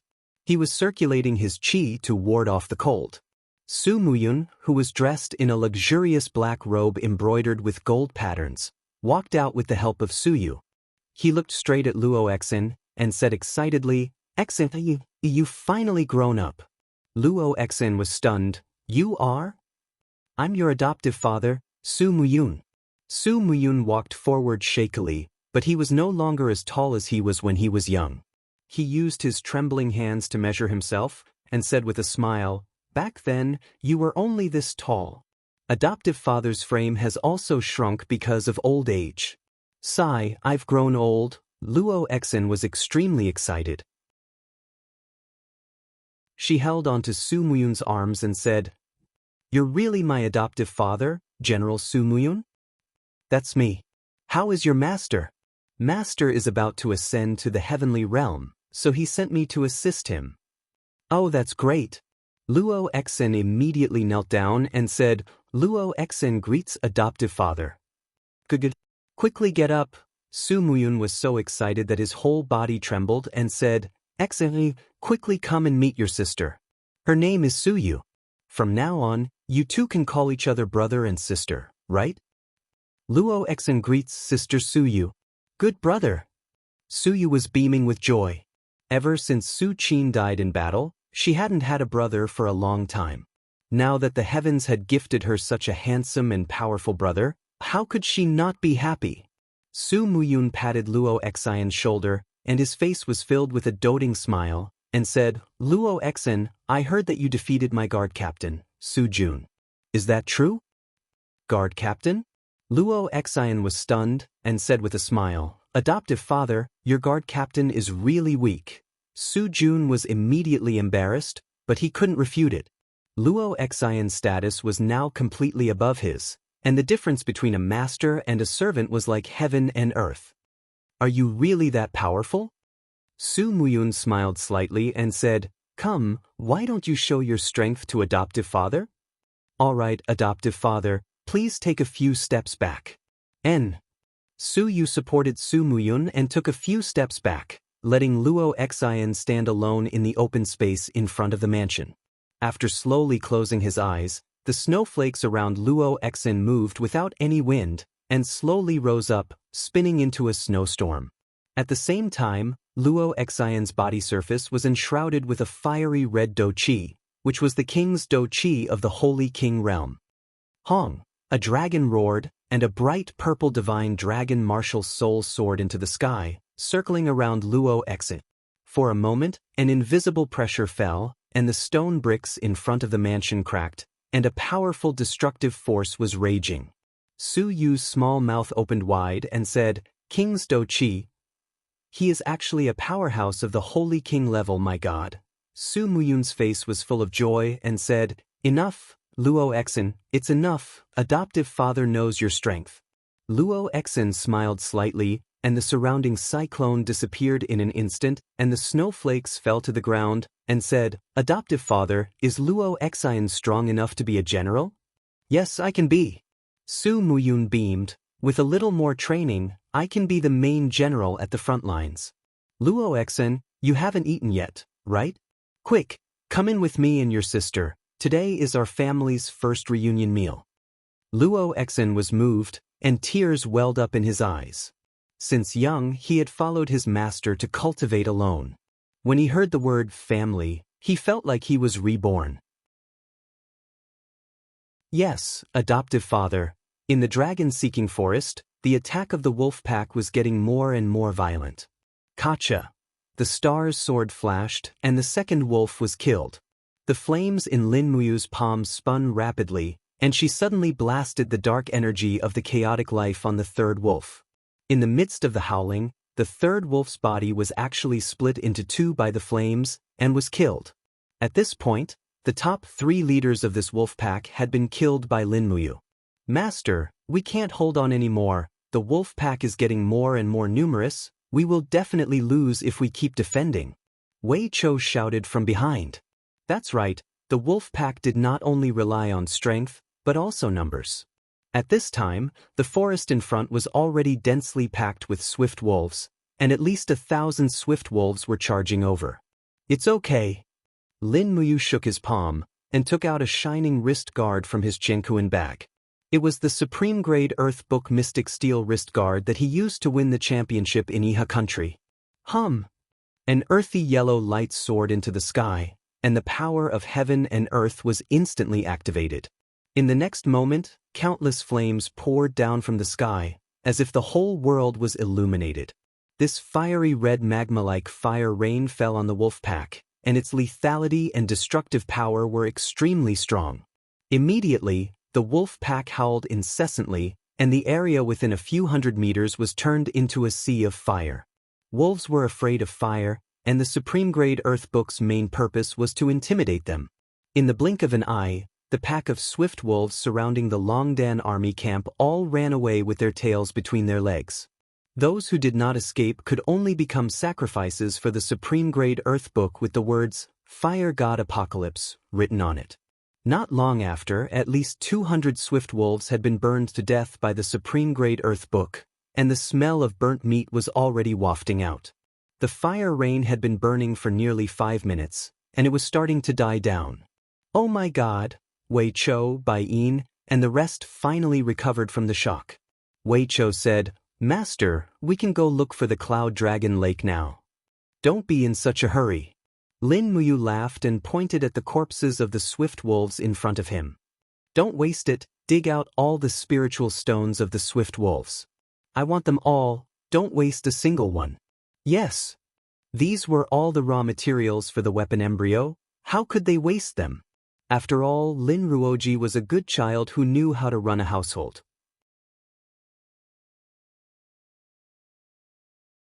Chapter 545. Oh, while the group was moving, a swift wolf was limping towards them from afar. It was howling in pain, as though it was injured by something. Its neck had a special collar made by Temple. It was a swift wolf that was tamed by Temple. Little Gray, come here. A young staff member hurriedly got off his horse and hugged the swift wolf affectionately. The swift wolf whimpered in its master's ear for a while, as if it had been wronged. Not long after, the staff member turned to Lin Muyu and cupped his fists. Reporting to Commander, this subordinate swift wolf has found the Cloud Dragon Lake. It's about 7 kilometers north of us, but there are many bloodthirsty tigers living around the lake, so we need to be careful. Understood. Lin Muyu looked at the swift wolf's injuries. Its hind legs were covered in blood, so it must have been injured by the bloodthirsty tiger. However, the bloodthirsty tiger had not been able to kill the swift wolf that had been scouting ahead. This meant that the bloodthirsty tiger was not that strong, at most about 10,000 years old. Turn north. Everyone be careful. Do not let your weapons leave your hands. Yes, Commander. They were already deep in the dragon-seeking forest, so encountering 10,000-year-old spirit beasts was a common occurrence. Furthermore, it was said that the Cloud Dragon Lake contained an extremely rich spiritual energy. Many spirit beasts lived underwater, making it even more dangerous. Looking at the drifting snow and the dark night, Wei Chou cupped his fists. My lord, our vision is already very blurry. Perhaps we should set up camp here tonight and search for the Cloud Dragon Lake tomorrow morning. We will be at a disadvantage if we fight the bloodthirsty tigers at night. That's fine. Set up camp. Wei Chou waved his arm, and everyone dismounted from their horses, set up tents, and started a fire to cook. In fact, many of them could no longer endure the bitter cold of the wilderness. If they were to starve, not many of them would be able to keep their spirits up. Lin Muyu cooked a pot of swanee meat for herself and Wei Chou and ate it. Then she used the Clear Heart incantation to remove the heat poison for Wei Chou. She then sat cross-legged in the tent and operated the Forging Dragon Bone Remnant Scroll. She tempered the Do Qi in her meridians and the strength of her Qi Si. Wei Chou cultivated for a while at the side. Looking at the faintly discernible Do Qi flames around Lin Muyu, he couldn't help but say, when Lord Commander first came to Lanyan City, she was only at the Earth Realm. In just a few years, she actually stepped into the second layer of Sage Realm. She really is a peerless genius. Lin Muyu couldn't help but smile. If you have something to say, just say it, you brat.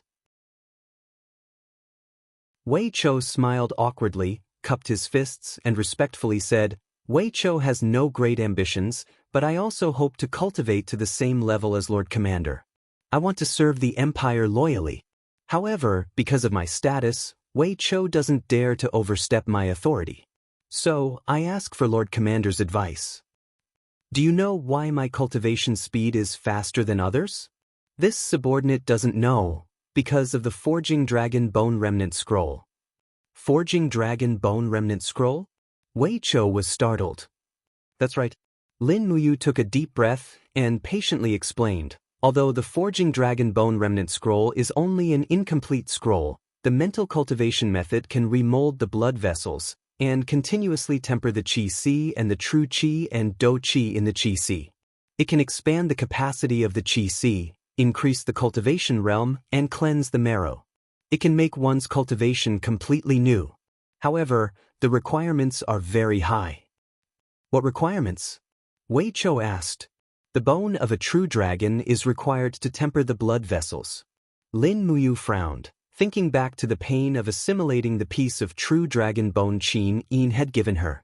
She simply didn't want to go through it again. She raised her head to look at Wei Chou's ardent eyes, and couldn't help but smile, saying, logically speaking, the Forging Dragon Bone Remnant Scroll is not something ordinary people can cultivate, but I've been cultivating it for so many years, and have a different understanding of this mental cultivation method. I'm currently trying to rewrite the first and second volumes of the Forging Dragon Bone Remnant Scroll so that ordinary people can also cultivate it. Not to mention remold the blood vessels, but at least cleanse the marrow is not a problem, and it can also greatly increase the speed of cultivation. Wei Chou was overjoyed, saying, Milord, can you teach it to Wei Chou? Lin Muyu couldn't help but smile, patting his shoulder, saying, You, Xin Shui, Feng Shi, and the others are all people closest to me. Naturally, I will teach it to you. Don't worry, perhaps in the future, the Forging Dragon Bone Remnant Scroll will become a common mental cultivation method for the martial artists of the Empire. That's great, this subordinate thanks the general in advance. Wei Chou was especially excited, his heart filled with wild joy. If it really was as Lin Muyu said, then there was hope for him to step into the Saint Realm, and even if he cultivated bitterly for the rest of his life, he might be able to step into the legendary Divine Realm. Those ancient legends couldn't compare to might be his, and this was the dream of every martial cultivator. That night, Lin Muyu wrote down an improved and simplified version of the Forging Dragon Bone Remnant Scroll on the parchment, but she didn't seem very satisfied and needed to slowly improve it. So she didn't give it to Wei Chou, hugging the parchment in her bosom and going to sleep. Of course, at this moment, Lin Muyu would never have thought that a simple thought of hers would make him a grandmaster of this generation on this continent, an existence on the level of martial god that everyone praised. The next morning, when he woke up early, the snow had yet to stop, and there was a vast expanse of whiteness everywhere. Wei Chou had already cooked meat soup outside the tent. He brought a bowl in and said with a smile, Commander, it's time for breakfast. Lin Muyu chewed his teeth, brushed his teeth, and washed his face with the water that melted from the snow. He only felt that his face was cold. Good heavens, using ice water to wash his face in the cold winter was really a severe test for his skin. When he walked out of the tent, he only felt that the layer of frost on his face was falling off piece by piece. The weather was really too cold. Outside, a group of soldiers from the Longdan army camp and the staff of the Divine Sanctum were shivering, their faces pale. Wei Chou said, Sir, the temperature today is at least 10 degrees lower than yesterday. Looking at the weather, it's likely that the dragon forest will be sealed off by the heavy snow. Although spring is coming, we should prepare some rations to survive the winter. Maybe we can only return to Lanyan City when the snow melts in spring. Do we still have the messenger bird we brought with us? Yes, send a letter to His Highness. Just say that we might be sealed off in the mountains by the heavy snow, and tell His Highness not to worry about us. Lin Muyu flipped onto the horse, looked at everyone and said, "If you're full, break camp and set off. The real battle begins now." Everyone saluted in unison, then packed up their equipment and mounted their horses. Snowflakes fell on his shoulders, lapels, and armor. Lin Muyu did not circulate his battle armor to resist the cold. This seemed to be a habit that he had developed. He wanted to preserve his strength as much as possible. In a place like the Dragon Forest, no one knew what would happen in the next moment. Even though Lin Muyu had the Spirit Meridian technique, he did not dare to be too careless. The group traveled through the forest and mountain ranges. It had only been snowing for a day and a night, but the snow was already 40 centimeters deep. If it continued to snow for another 4 or 5 days, the snow would most likely reach a depth of 2 meters. Normal people would not be able to traverse through the snow, and the entire forest would also be covered in snow. That would be the legendary snow-ceiling mountain. Lin Muyu's heart was pounding as she looked at the vast expanse of white snow. It appeared that she really would not be able to find the flaming black tortoise. In such frigid weather, the tortoises had most likely already gone into hibernation in their caves, right? After traveling for around 4 to 5 kilometers, a tiger's roar rang out in the distance. Sure enough, it was a 9,200-year-old bloodthirsty tiger with fiery red fur all over its body. Flames were swirling around its paws, and it was lying on top of a massive rock on the mountain range. It was glaring at Lin Muyu and the others from afar, looking as if it were going to pounce down at any moment. "They're finally here." A faint smile appeared on Lin Muyu's face. Wei Chou cupped his fists and said, "Milord, leave this bloodthirsty tiger to us. We can't let Milord fight all the time, or else we'll become useless people." "Alright, but you guys have to be careful." "Don't worry, Milord." Wei Chou nodded with a smile, then looked at Bai Yin and said, "Take our men and get ready to go." "Alright." The two of them led a few dozen men and charged forward along the mountain path. Wei Chou held his longbow and pulled back the bowstring. His martial soul began to glow, and the arrowhead of the white drill arrow actually let out a buzzing sound. This was the vibration technique that Wei Chou had learned. By infusing his martial soul into the arrow would spiral and shoot, greatly increasing the destructive power of the arrowhead. Wei Chou had once pierced through the bodies of 3 armor demons with a single arrow. His arm strength and archery skills were not just for show. It was also because of his unparalleled archery skills that Wei Chou's position in the talented Longdan army camp had never fallen. With a sharp whistling sound, the arrow spun through the air. The bloodthirsty tiger couldn't react in time and let out a roar as the arrow pierced through its astral energy barrier, piercing its left eye and causing blood to spurt out. In its rage, the bloodthirsty tiger ignored the pain and charged down the hill. Wei Chou shot another arrow, blinding the other eye as well. He shouted, "Bai Yin, it's your turn now." Bai Yin replied, "Don't worry." With that, Bai Yin silently used turtle breathing, and his aura magically disappeared from the range of Lin Muyu's spirit pulse technique. The bloodthirsty tiger had been blinded, so it could only rely on its opponent's aura to attack. However, Bai Yin's aura had completely disappeared under turtle breathing, leaving no trace behind. "Noisy!" Wei Chou shouted. A dozen of the Longdan army camp's elite soldiers drew their weapons and struck them against their shields. The noise made it even more difficult for the bloodthirsty tiger to determine Bai Yin's position. Clang! The moment he unsheathed his sword, Bai Yin stabbed it into the bloodthirsty tiger's jaw. However, he didn't even have time to draw his sword. The bloodthirsty tiger roared and opened its mouth, spitting out a mouthful of flames. Bai Yin's movement technique was simply too fast. His entire body was like a loach as he slid across the snow. In the distance, Wei Chou shot out 3 more arrows, each one piercing into the bloodthirsty tiger's vitals. This bloodthirsty tiger, which was almost 10,000 years old, was originally a tyrant in this territory. However, under the attacks of these cunning humans, it was unable to retaliate at all. Bai Yin retreat. The corner of Wei Chou's mouth curled up. "Just wait until it bleeds to death." "Russell," Bai Yin didn't reply, and Taksha left. Not long after, the bloodthirsty tiger unleashed a barrage of flames, but it was unable to kill anyone. Finally, it let out a miserable howl and fell to the ground. Fresh blood seeped into the snow. It had died a humiliating death.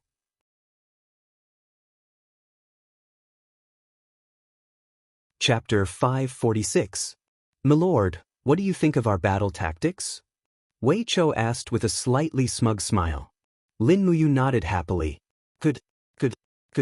If you can cooperate like this in battle, it won't be difficult for you to kill a saint. Work hard. Yes, milord. It was true that 2 heavenly realm cultivators had easily taken care of a nearly 10,000-year-old bloodthirsty tiger. This was too shocking, but Wei Chou and Bai Yin had done it, and that was because they had fully utilized their advantages. Wei Chou's arm strength and archery, while Bai Yin's turtle breathing technique hid his aura.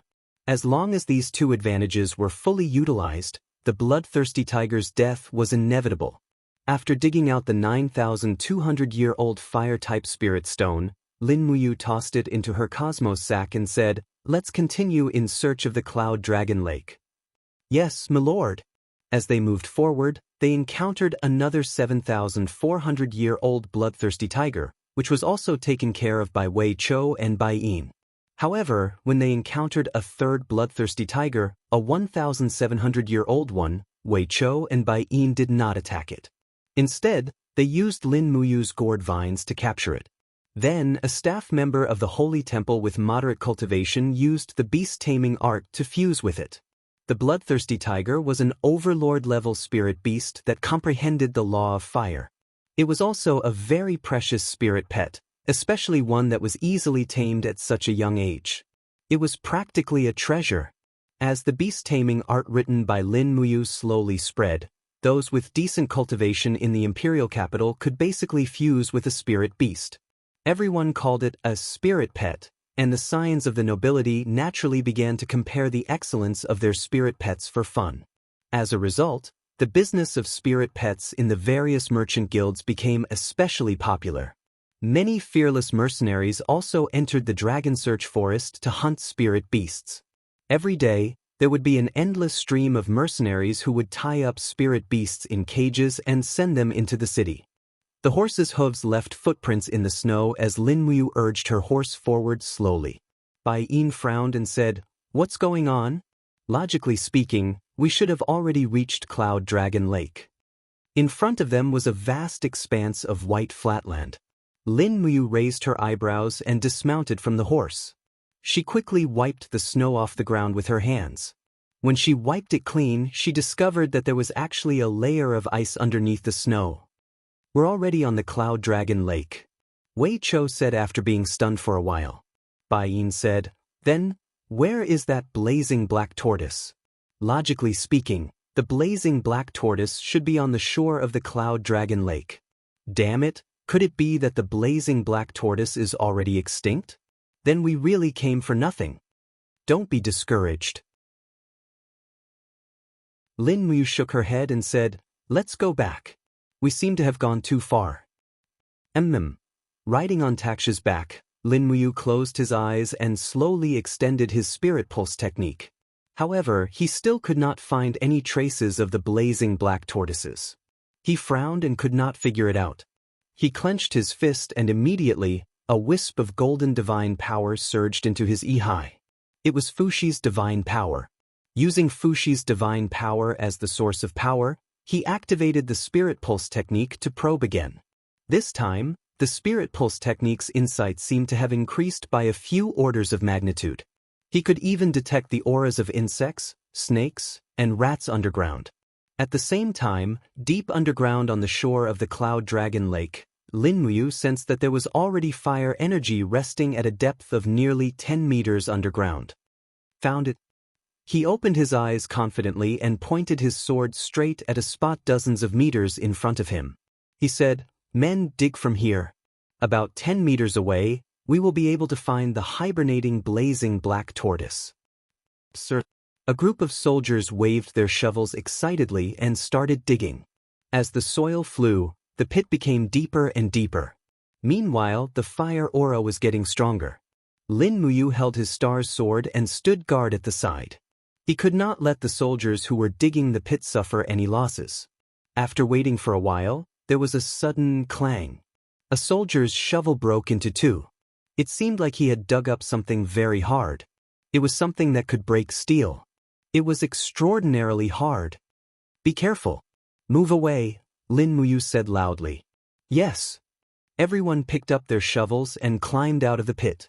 Lin Muyu raised her hand to summon the 7 luminaries' celestial gourd. Numerous gourd vines surged out of the ground and lifted up the hibernating big fellow. It was a flaming black tortoise with a diameter of 2 meters. The flaming black tortoise's shell was in the shape of a sheet on its back. It could be bent, and when it coiled up, it looked like a huge fire lizard. Swish, swish, it slowly opened its eyes from hibernation. When it saw Lin Muyu and the others, it immediately became violent. It roared angrily and the shell on its back stood up. Flames surged and swept the gourd vines toward Lin Muyu. At this time, Lin Muyu also saw it clearly. It was a 4,700-year-old blazing black tortoise. It could be considered a cub. Commander, be careful. It's fine. Lin Muyu laughed and raised her hand. The fiery Red King's combat flame danced and pushed forward. Suddenly, there was a bang, and the blazing black tortoise was forced to take a few steps back. Its curled-up body also slowly spread out. It lay on the ground and yelled at Lin Muyu. It seemed to be very angry. However, more and more golden gourd vines appeared.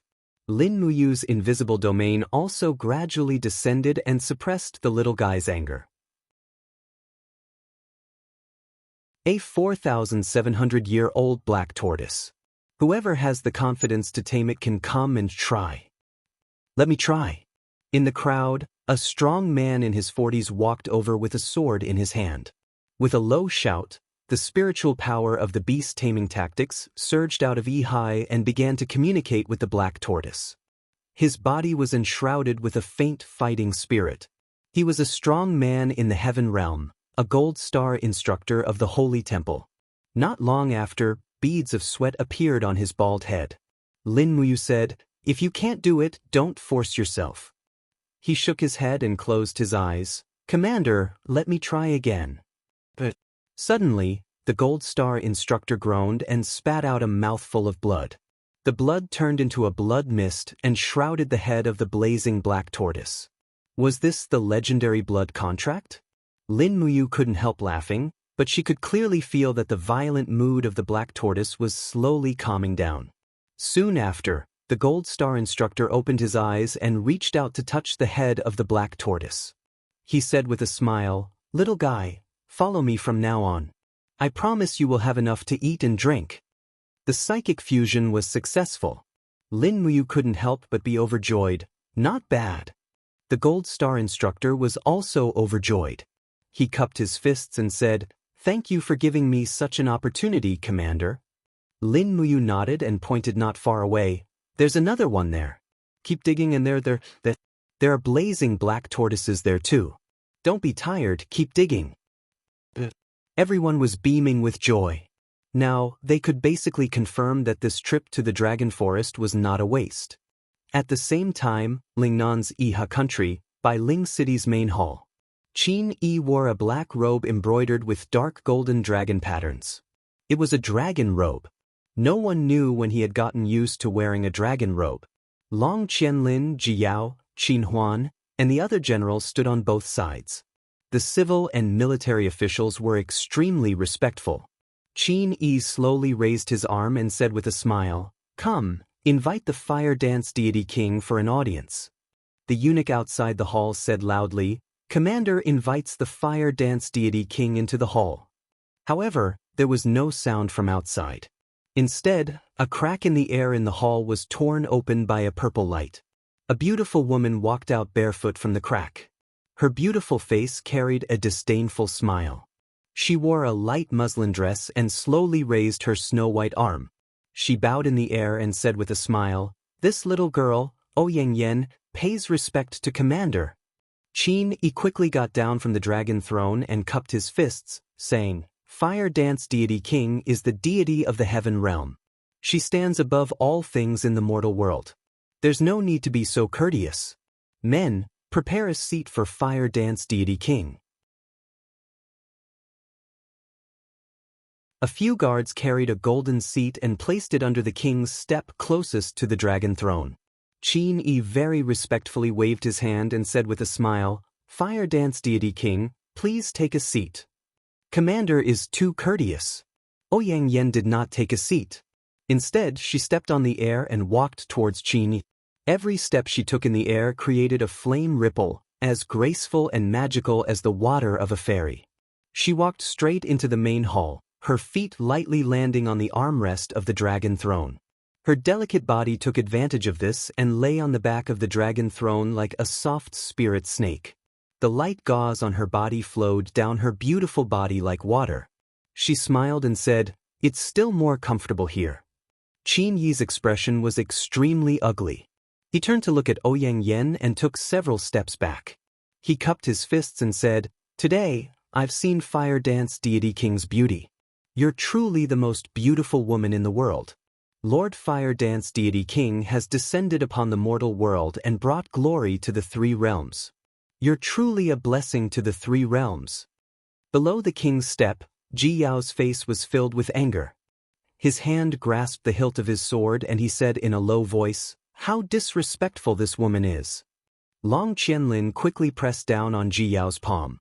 His eyes were filled with fierceness as he said indifferently, "Commander Ji, do you want to die?" Ji Yao was stunned. He saw Ouyang Yen shooting him a gaze filled with killing intent. This gaze sent a chill down his spine.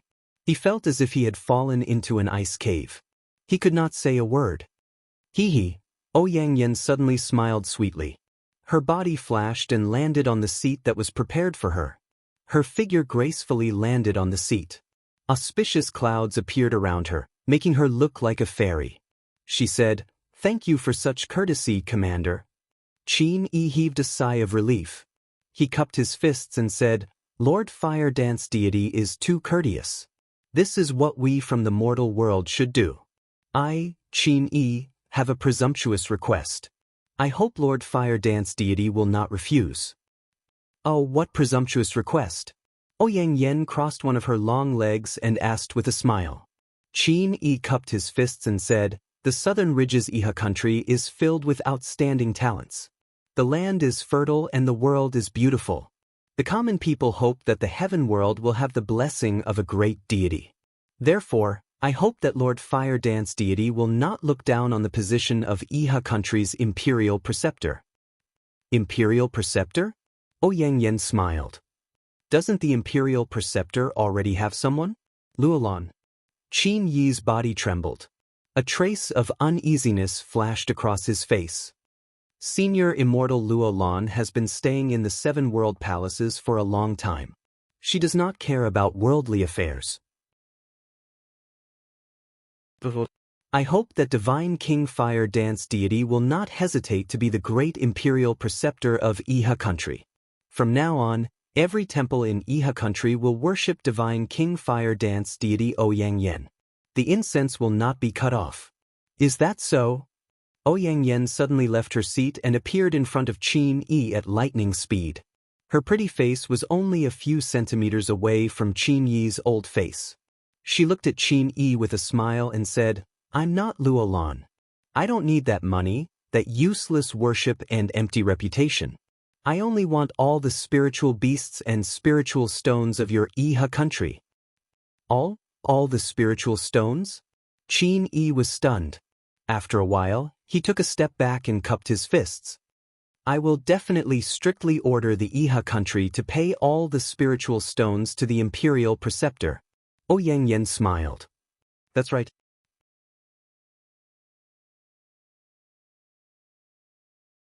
Chapter 547. The Heaven Gorge was a huge gorge that stretched for thousands of miles.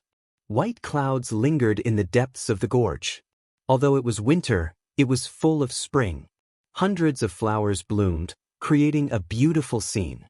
Between two huge mountain ranges, a majestic city stood in the middle of the mountains.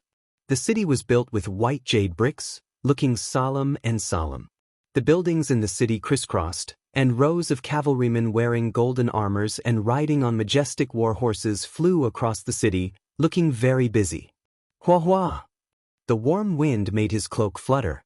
Among the magnificent pavilions, Qianfeng was wearing a marshal's military uniform with a helmet under his armpit, respectfully stepping into the palace step by step. "Marshal Qianfeng, you're here?" The head of the royal guards greeted respectfully. "Yes, the divine emperor summoned me," Qianfeng said. "Go in." The doors of the hall slowly opened. It was dark inside. All the windows were sealed shut. When Qianfeng stepped into the hall, the doors behind him slowly closed. It was already dark inside, but Qianfeng's cultivation base was profound. He could judge the terrain by the aura and walked in. He suddenly knelt down on one knee and said in a deep voice, "Subordinate Qianfeng pays respect to His Majesty God Emperor." In the darkness, strands of blood-red combat energy rose up, illuminating the person sitting on the throne. He was wearing a gilded cloak, and his face was hidden under the cloak. However, his voice was very loud and clear. He faintly said, "The marshal has finally returned. How is the training going?" Qianfeng said, "I have just grasped the profound meaning of the Qianquan battle technique. I still need some time to practice. Moreover, the armor demons are too clumsy. It is quite difficult to train them in battle techniques. I'll have to trouble you to train the troops, Marshal." Demon King's face was still hidden under the cloak. There are many outstanding cultivators in the celestial race, but the one who knows the most about the human army is still you, Marshal. Among the two marshals, Lei Chong is reckless. He can only lead the troops and not strategize. The future of the celestial race is in your hands, Marshal. Qianfeng cupped his fist and said, "This subordinate will not disappoint you, Your Majesty God Emperor." In addition to the armor demons, this subordinate has also recruited the Sky Hunters in the Heaven Gorge. The Sky Hunters are of the same lineage as the high-level celestial race, but they are born with moon eyes and have excellent archery skills. They can hit the target from 200 meters away. They will be a great help to the celestial race. Demon King said, "The Sky Hunters are originally the descendants of the celestial race. It is a great fortune for Marshal to let them serve the celestial race." Also, this subordinate has ordered the human craftsman to forge the giant crossbow and train a group of armor demons to learn how to use the crossbow. This kind of giant crossbow is about 2 meters long and can only be used by the armor demons with great strength. The impact when shooting is strong. I believe it can break the human's arrow boxes. In addition, this subordinate has also ordered the human craftsman to mine and smelt iron to forge a large number of armors and shields for the armor demons. With the shields and the body defense, I believe that even the human's white diamond arrows will not be able to penetrate the defense of the armor demons. Good, very good. Demon King smiled faintly and said, "Our celestial race has Marshal Qianfeng. I have nothing to worry about. Marshal, can you send someone to the human empire and Iha country to inquire about the situation?" Qianfeng smiled faintly and said, "This subordinate has been bribing the human spies to provide us with information. On the empire's side, they have established the Heavenly Book Pavilion to collect all kinds of heavenly books and strengthen the training of the army. They have added a lot of troops to the steel wall. On the Iha country's side, Long Qianlin and the others are still training the chain horses to deal with our armor demon army." "Then what about Ning?" Demon King suddenly asked. Qianfeng trembled all over and remained silent. Demon King's voice suddenly became much higher and sterner. He stood up and said in a low voice, "Ning is my most beloved daughter. My poor Ning is still imprisoned in Lanyan City." Dam Lin Muyu and Feng Jixing, blood-red Douqi rose rapidly and hovered around Demon King. 8 blood-red vortexes slowly rotated around Demon King. A strong aura descended on the entire hall. Suddenly, Qianfeng was so oppressed that he almost couldn't breathe. Cold sweat poured down his body and his body trembled slightly. He knelt on the ground and begged for mercy with a pale face. "Your Majesty! Your Majesty!" Only then did Demon King realize that he had lost control of his emotions and immediately sat back on the throne. He withdrew all his aura and looked like an old man sitting in the dark. Qianfeng looked as if he had walked out of hell. He looked at Demon King while panting and said, "Your Majesty has already stepped into the level of an 8-star demon master. I'm afraid you are already invincible in the world." Invincible in the world? Demon King couldn't help but smile and said, "If I was really invincible, I would have gone to Lanyan City to save my Ning. Humph. With my current strength, I don't have the confidence to defeat Qin Han, who has dual martial souls. I still need some time to continue cultivating. Marshal Qianfeng, you can go now. Remember to send more troops to confront the steel wall and pressure the Qin Empire. Otherwise, they will neglect my Ning." "Yes, Your Majesty." "Oh yes, go and take a look at the nest. I believe you will like the new species in the nest." Qianfeng was startled. He cupped his fists and said, "Yes, I will go and take a look now. But I need to rest for a while. Remember to visit Jing more often. She's your fiancée. Don't neglect her." "Yes." Qianfeng turned around and left. However, his heart was in a mess. Qin Yin's beautiful face appeared in his mind. He couldn't help but shake his head to get rid of this horrible thought. Ding. The door of the temple closed again. Demon King Feng Yuan slowly lifted his cloak. An old face appeared under the dim light. He was hale and hearty. He said indifferently, "Saint Sovereign, what do you think of Qianfeng?" In the darkness, an old man in a black robe walked out and stood respectfully beside Demon King Feng Yuan. He said, "Qianfeng is both brave and intelligent. He is a famous general of our celestial race. Didn't His Majesty decide to leave the Tongtian Gorge because of Qianfeng's appearance? But, from what I can see, Marshal Qianfeng's mind is not on Her Highness Feng Jing." "How can I not know?" A trace of coldness flashed across the demon monarch's face as he said, "But we are in need of manpower, so let's not bother about him. As long as Qianfeng is loyal to the god race and helps us conquer the Shattered Cauldron realm, it will be enough." Saint Sovereign smiled. "Your Majesty is wise. How is the situation in the heaven domain? Saint Sovereign should be able to see something from the worm nest, right?" "The heaven domain." Saint Sovereign sighed and said, "A war of gods has already broken out in the millions of star realms. The 7 luminaries demon emperor is very powerful. He has dozens of god emperors and hundreds of god kings who are good at fighting. All the gods in the celestial domain are already in awe of him. If they don't unite, I'm afraid the 7 luminaries demon emperor will eventually unify the heaven domain." But what? "But the 7 luminaries demon emperor is ruthless and unreasonable. He doesn't follow the heavenly Tao. With his conquest, I'm afraid the god emperors of the sky beyond Avalon will be displeased. If the gods of the sky beyond Avalon join this war of gods, the outcome will be hard to predict. Is there any other situation?" Saint Sovereign said respectfully, "In the war of gods a few months ago, the dancing flame god king, Ouyang Yen, was defeated. Her godhead was stolen and she fell to the lower realm with a broken body. Coincidentally, she landed in the Shattered Cauldron world and became a crippled god who lost her godhead. However, her strength is still not to be underestimated. When she was in the heaven domain, her cultivation was already very close to the god emperor realm.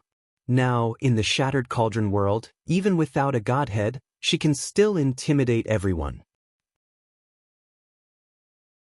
Demon King Feng Yuan squinted his eyes and asked with a smile, "How is Ouyang Yan's current strength compared to Saint Sovereign's?" Saint Sovereign smiled. "Within 100 moves, I can kill Ouyang Yan." The Demon King said faintly, "This is Saint Sovereign's true strength. It's just that I'm not strong enough. Otherwise, I would have gone to Lanyan City and brought Ning home." Saint Sovereign cupped his fists and said, "Your Majesty, don't let your emotions affect your decisions. His Highness Ning is eating and drinking well in Lanyan City. Lin Muyu and Feng Jixing aren't vicious people, so they will naturally treat His Highness well. However, if your Majesty goes to Lanyan City, even if you can kill Qin Han, the battle between gods will definitely cause ripples in the heavenly lake. Once the 7 luminaries demon emperor sees the ripples in the heavenly lake, I'm afraid he won't let it go. After all, he treats Lin Muyu like his own younger brother." "I understand. Thank you, Saint Sovereign. However, once the time is ripe, I will definitely send my army to Lanyan City and demand that Qin Yin hand over the throne and the world. Yes, my emperor is wise. Amidst the clattering of horse hooves, Qianfeng led a group of guards out of Fairy's capital and into the forest on the side. In the distance, a huge cave appeared at the end of the road. A group of armor demons was panting heavily as they walked out of the cave. There was even some mucus on their bodies, like the mucus of chicks that had just come out of their eggshells. Greetings, Marshal. The group of demon soldiers guarding the hive all cupped their fists and knelt down. Rise.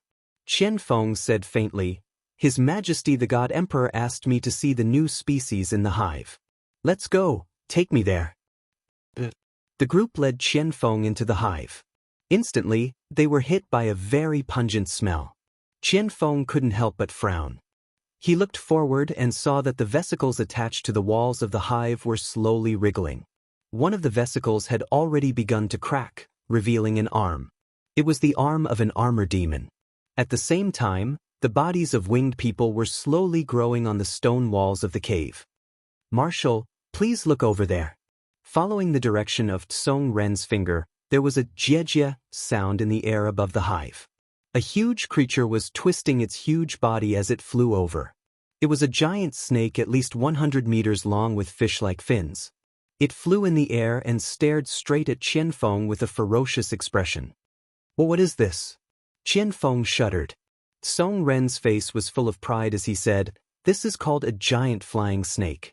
An adult flying snake is 100 meters long and covered in scales. It's invulnerable and has a force field inside its body. When it opens its mouth, it can absorb energy and spit venom. Now, we have already bred more than 10 flying snakes, and there will be more in the future. These flying snakes can join the Marshal's army after a little training. Now, what do you think the Marshal will win against the humans? Qianfeng looked up at the flying snake and gulped. He murmured, This is like a monster.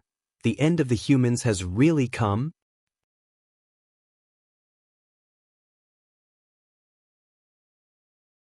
Chapter 548. Phew! In the cave, Feng Jixing suddenly exhaled a mouthful of turbid air. Faint golden Sanskrit characters slowly rotated around him. When he looked up, he saw that the dim cave had suddenly become brighter. It was as if the cave had been pierced through. Auspicious clouds surrounded the cave, and thousands of Buddhist lights shone down from the sky onto his body.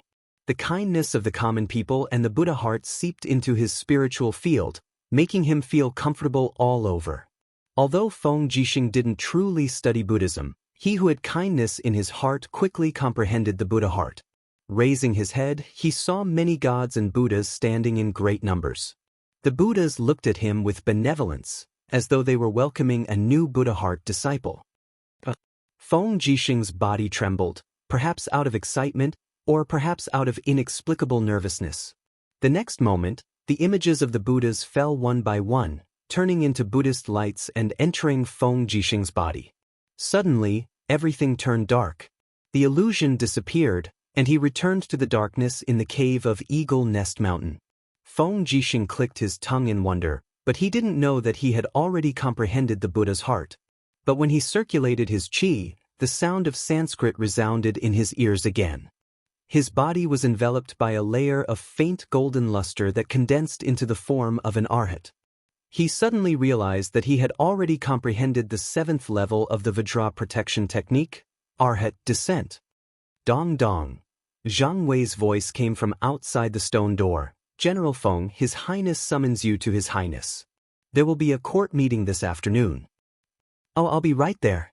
Feng Jixing floated down from the rock and landed on the ground. After he opened the stone door, a dazzling ray of sunlight shone on his face, making him feel especially comfortable. The Arhat's descent technique around him had yet to completely dissipate, causing Zhang Wei to be dumbfounded. He said, Commander Feng, you have comprehended the 7th level of Vajra's protection? That's right. Feng Jixing smiled and said, The Diamond Protection Divine Art is indeed a unique art. It is very powerful. Zhang Wei touched his nose and said, General Feng, you must not tell Commander Yu about this. An arhat has descended. This means that General Feng has already entered Buddhism. In other words, he has become a monk. Commander Yu will laugh at you for not being able to find a wife. How dare he? Feng Jixing clenched his fists, and his eyes were filled with righteous indignation. You, this stinking brat, has won the most beautiful women in Lanyan City, Her Highness Yin, Princess Shi, and Chu Yao, the three great beauties. He definitely won't mercilessly laugh at me for not being able to find a wife. Zhang Wei laughed heartily. General Feng, don't be so agitated. A few days ago, one of the Fire Sparrow Division's hall masters, Lei Waneng, came to the Imperial Army camp, saying that he wanted to arrange a marriage for you. His second daughter, Lei Xiaodai, is already 16 years old and can be married off. He said that if General Feng is interested, there is no harm in marrying Lei Xiaodai. It can also be considered a wonderful thing. Lei Xiaodai? Feng Jixing frowned and said, is it that Lei Xiaodai who weighs 245 kilograms? Feng Jixing, will never compromise even if I have to be alone for the rest of my life. Zhang Wei, you don't have to say any more, or else you will be punished according to military law. Yes, Commander. Let's go eat something before entering the hall. Sir, I'm afraid we won't be able to make it in time. There is only an hour left before the court assembly, and it will take about an hour to go from Eagle Nest Mountain to Zetian Hall. Why don't you bear with it for a while and eat your fill after the court assembly? But I haven't eaten for 3 days. Sir, you are a holy king-level expert after all. It won't be a big deal if you starve for a while. Let's go quickly. If His Highness blames us for being late for the court assembly, we won't be able to bear the consequences. Commander Yu has gone to the Dragon Forest to carry out official duties. If you don't attend the court assembly, His Highness will be alone and helpless. All right then. Feng Jixing rubbed his stomach, and his stomach responded with a goo-goo sound. Only when he had recovered from his cultivation did he feel the surging feeling of hunger. He could only groan inwardly bitterly as he mounted his horse and led dozens of Imperial Army soldiers from Eagle Nest Mountain to Lanyan City. In the afternoon, Zetian Hall was surrounded by groups of soldiers. The number of Imperial Guards had already been restored to 200 people. Qin Yan, as the commander, was currently standing at the side of the Great Hall with an iron spear in his hand. His gaze was calm as he looked at the ministers of the Empire entering the hall. On the side, the commanders of the Dragon Guard and Tiger Guard were all outstanding cultivators selected from the Holy Temple. They stood extremely respectfully at Qin Yan's side. Qin Han lived behind the Zetian Hall. In reality, the Zetian Hall couldn't be any safer. The Imperial Guards guarding the Zetian Hall was nothing more than a formality at this moment. Right at this moment, Tang Lan walked up the stone steps step by step with the support of Tang Xiaoxi. He was already very old and his cultivation was low. How could he withstand the torment of the passing of time? His aged face no longer had the arrogant and bossy air from before. Instead, there was more kindness and tranquility. Qin Yan cupped his fists. Paying respects to Your Highness, the Seven Seas King. Paying respects to Princess Shi. Tang Lan smiled and said, Good afternoon, Commander Qin Yan. Tang Xiaoxi said, Yan, has Mu returned to the imperial capital yet? Not yet. Qin Yan said, This time, Big Brother said that he has to capture over 100 blazing black tortoises in the dragon-seeking forest before returning to Lanyan City. Over 100 blazing black tortoises aren't that easy to capture. Moreover, it's raining continuously. There's news from the dragon-seeking forest that the mountain is going to be sealed off by heavy snow. If that's the case, Big Brother can only return to the imperial capital when spring warms and the snow melts. Tang Xiaoxi pouted and said unhappily, How can it be like this? Qin Yan smiled and said, This is something that can't be helped. Princess Shi, please wait patiently. Big Brother will return sooner or later. We're entering the hall. All right. After a few more minutes, Feng Jixing, Zhang Wei, Luo Yu, Xiahou Sang, and the other generals walked over together. Qin Yen still cupped his fists and said, General Feng, you're here. Ah Yen, your complexion is getting better and better. Your breathing is steady. Looks like your cultivation has improved again. You should be stepping into the holy region soon, right? Feng Jixing asked with a smile. It's just a matter of a few days. I should be able to step into the holy region, Qin Yen said with a face full of confidence. Feng Jixing sighed with emotion. Back then, the 4 heroes of Lanyan were already bestowed by His Majesty as the young generation with the highest cultivation in the empire. Looking at it now, Ah Yen has entered the holy region at the age of 21, even younger than that brat Yu. Truly, the new generation surpasses the old. Qin Yen smiled slightly and said, What are you saying, General Feng? We're all serving the empire. Moreover, the path of cultivation is endless. Who knows, I might be stuck at a certain realm for tens of years one day. On the other hand, General Feng's beer is full. You should have achieved some success in your cultivation, right? Not bad, just hanging around. Feng Jixing patted his shoulder and said with a smile, Then we're going in. Rumble. Right at this moment, his stomach protested again. Qin Yen was stunned. What's this sound? Feng Jixing had an awkward expression. I came in a hurry and didn't have lunch. Hopefully, the afternoon court meeting can start a little faster. Go on. If General Feng doesn't mind, I'll get the palace maids to prepare some hearts and send them over to you. No, you can't be special. As he spoke, Feng Jixing brought the 3 deputy commanders and stepped into the main hall. At this moment, almost everyone had arrived. Instead, Su Muyun arrived a little later with the help of Su Yu. Furthermore, there was a young man with an extraordinary appearance following behind him.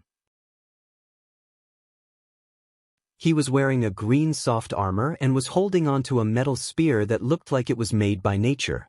Qin Yen immediately extended his hand to stop him and said, Your Highness, this is? My godson Luo Xen. I see. Young Master Luo Xen doesn't have a noble title yet. Please wait outside the main hall. All right. Su Muyun nodded, turned around, and said to Luo Xen in a gentle voice, Xen, wait here for a while. In a while, I will recommend you to Her Highness. At that time, just listen to the announcement and enter the main hall. Yes, father.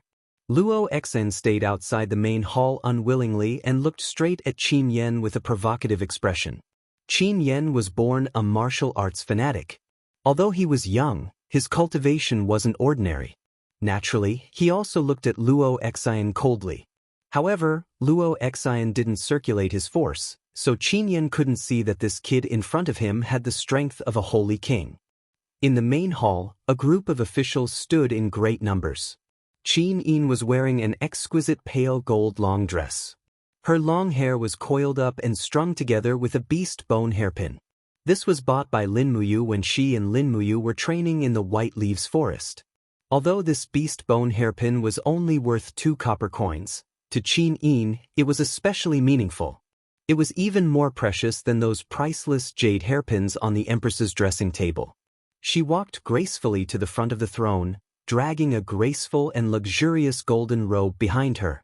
Under the radiance of the radiance, the officials didn't dare to raise their heads to look at her. After Qin Yin sat down, the chief female official, Shangguan Jingyue, held a file and said, This month's revenue and expenditure are as follows. North Ridge Province, K County, the Treasury has a revenue of 759,000 gold and expenditure of 346,000 gold, a net income of 413,000 gold. North Ridge Province, Zhouxi County, the Treasury has a revenue of 814,000 gold. All the officials listened attentively. After Shangguan Jingyue finished reporting the lengthy financial revenue, Qin Yin smiled and said, Sirs, please report if there's anything. If there's nothing, the court is dismissed.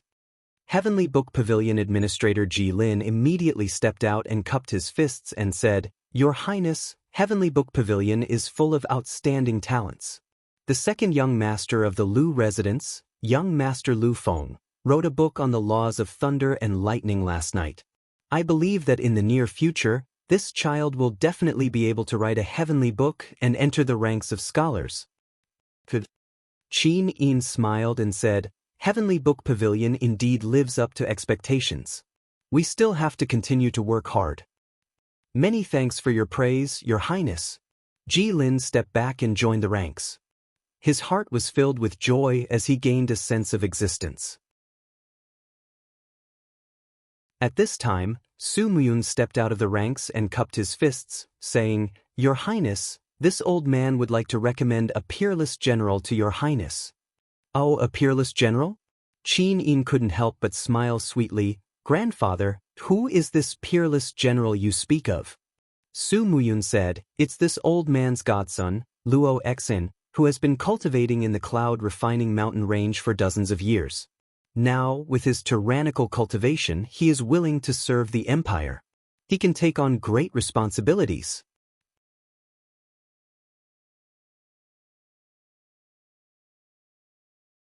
Chapter 549. In that case, summon him for an audience, Qin Yin said cheerfully. Thank you, Your Highness. Su Muyun turned around and said to a few attendants, Someone, summon Luo Exin into the hall. The attendants passed on the message. Very quickly, Luo Exin, who was standing outside the hall, entered the hall accompanied by Qin Yen. He wore a set of green soft armor, and the iron spear in his hand was confiscated by Qin Yen. He was not qualified to bring weapons into Zhe Tian Hall. Luo Exin greets Your Highness. After Luo Exin came to Su Muyun's side, he cupped his hands and bowed to Qin Yin. Immediately, Feng Jixing, Xiang Yu, and the rest were slightly displeased. A commoner entering Zhe Tian Hall was actually not allowed to kneel. Did Su Muyun not teach him? Cough cough. Su Muyun looked at Luo Exin and said in a low voice, Greetings, Empress. You must kneel.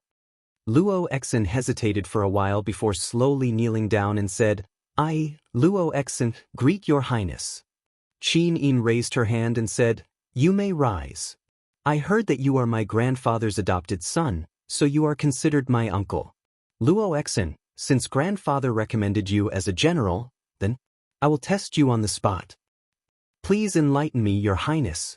Among the military books that have been passed down for a long time in the empire, Xiang Wentian's 9 Scrolls of Victorious Tactics is the most famous. Have you read it before? No. Luo Exin cupped his fists and said, Then, what about positional warfare? You should have heard of the Qianquan tactics, the invigorating army tactics, and the horn dragon tactics, right? No, I haven't, Luo Exin said calmly. Qin Yin was a little stunned. She looked at Su Muyun and said, Grandfather, did Xiao Yin's uncle not learn any military books?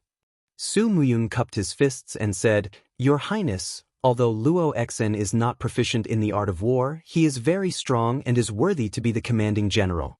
I dare say that there are not many generals in this hall who are Luo Exin's match.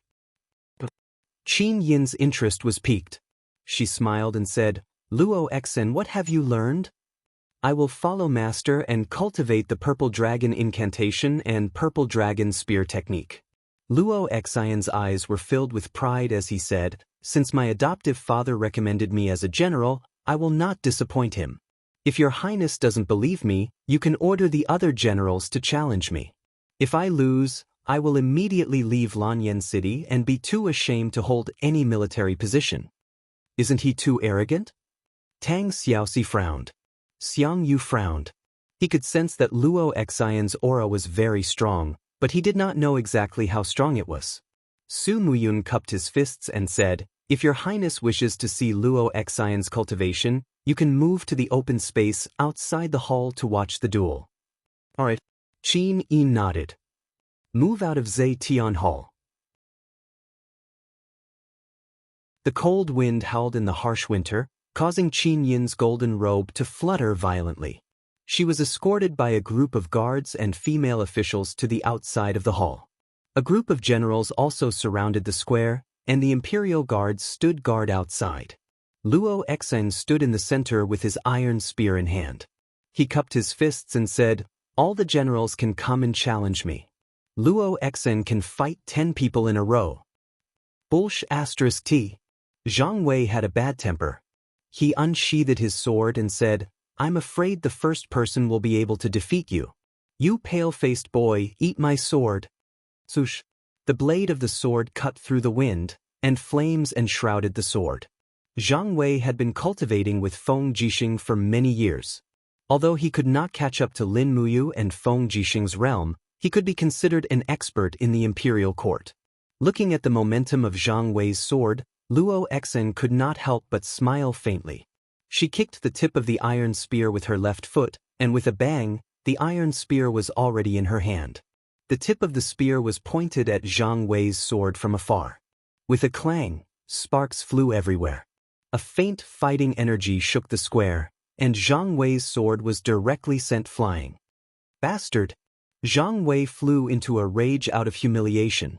He swung his iron fist, and the power of his martial spirit danced around his fist. It was the fiery soul fist. The corner of Luo Xian's mouth curled up. With a clang sound, the handle of the long spear pierced into the bricks.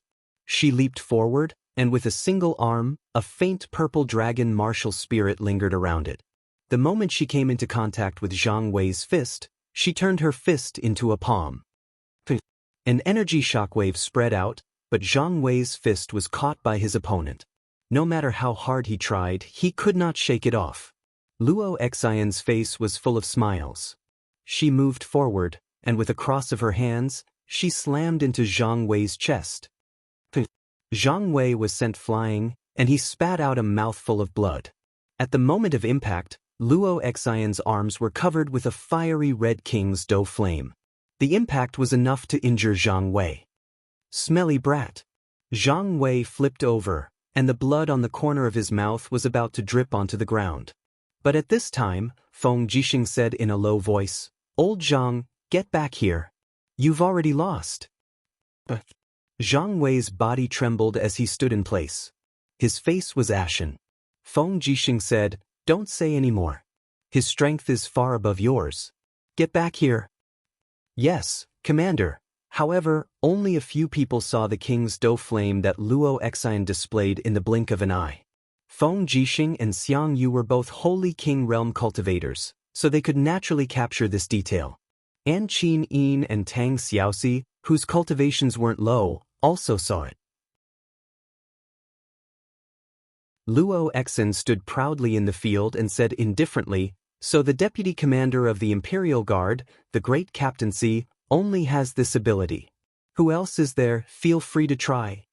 Feng Jixing looked at Xiang Yu from afar and said, Marquis Pingnan, as the descendant of a famous general, is even praised by the army as the empire's god of war.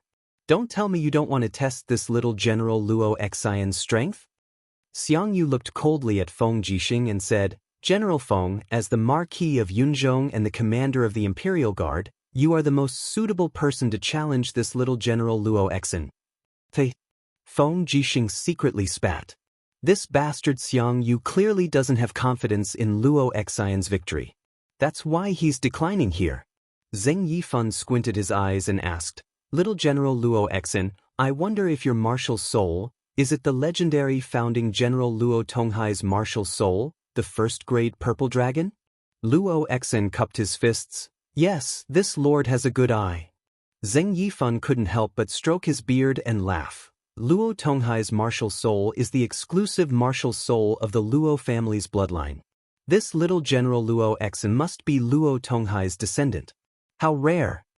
Luo Xian said, I don't want to rely on my ancestors' reputation to obtain any title. I only want to rely on this spear in my hand to gain some fame. Good. Zheng Yifan praised. Among the group of generals, the few generals from the Longdan army camp all had indignant expressions on their faces. Sidu Shue's beautiful face was cold. She pressed her hand on the hilt of her sword and said, This fellow is so arrogant because Commander Yu isn't in Lanyan City. If Commander Yu is here, I'd like to see how he can resist Commander Yu's stellar sword. I'm afraid that spear won't be enough. Feng Shi said in a low voice, Don't tell me we're just going to let him laugh at our empire for having no one capable? Situ Sen's sword was already unsheathed.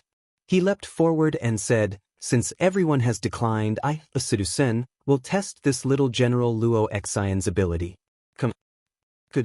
Luo Xian could see that Situ Sen had the power of a heavenly emperor. He could be considered a good opponent. She was excited and rushed forward with her spear. She swung the spearhead, and with the power of her battle aura, she aimed straight at Situ Sen's chest.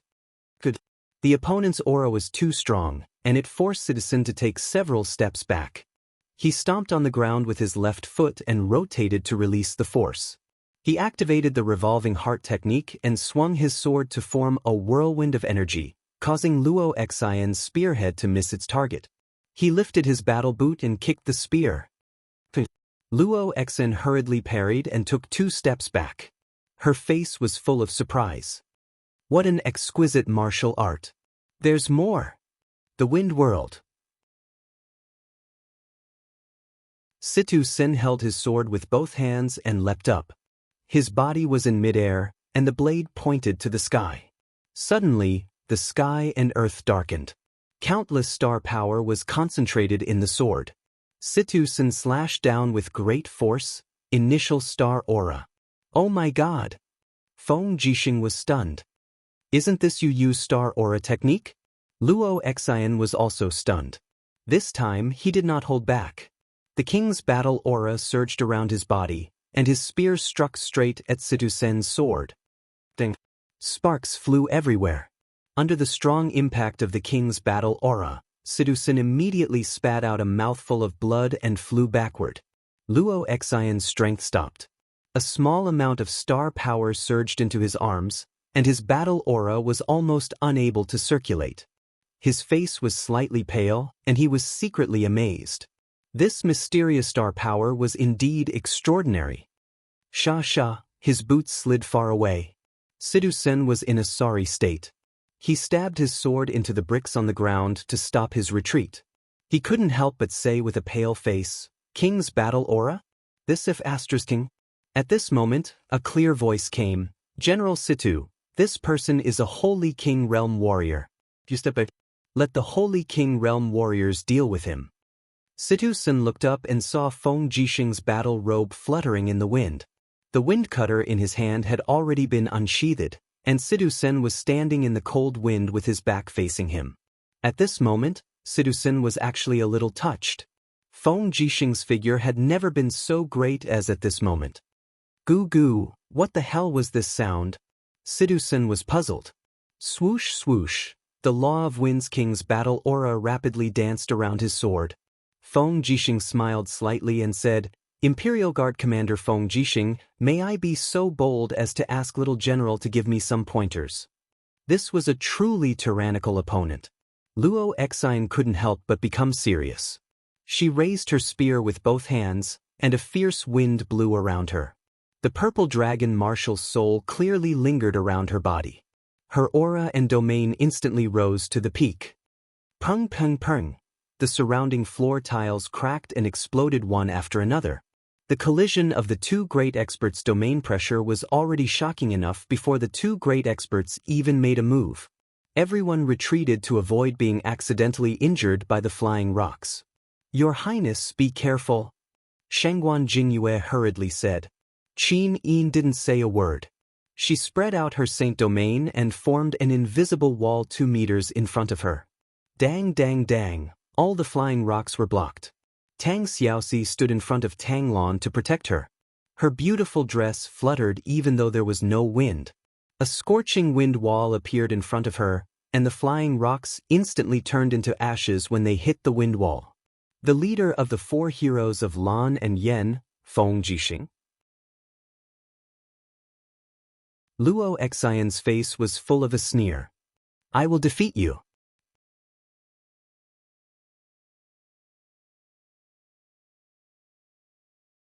Chapter 550. The flame wolf howled, and lightning soared into the sky. In the blink of an eye, Feng Jixing's figure could no longer be seen on the plaza of Zetian Palace. All that could be seen was the raging wind and the soaring lightning around him. Everyone, including Qin Yin and Tang Xiaoxi, had no choice but to retreat. Feng Jixing's cultivation had improved by leaps and bounds over the past 2 years. No one had ever seen him use his full strength. Good fellow, Luo Exen squinted her eyes. She was not intimidated by Feng Jixing's aura. The purple dragon martial spirit soared into the sky, like a divine dragon spiraling in the sky. Amidst the resplendent rays of light, traces of lightning soared into the sky. Like Feng Jixing, Luo Exen also cultivated the laws of lightning.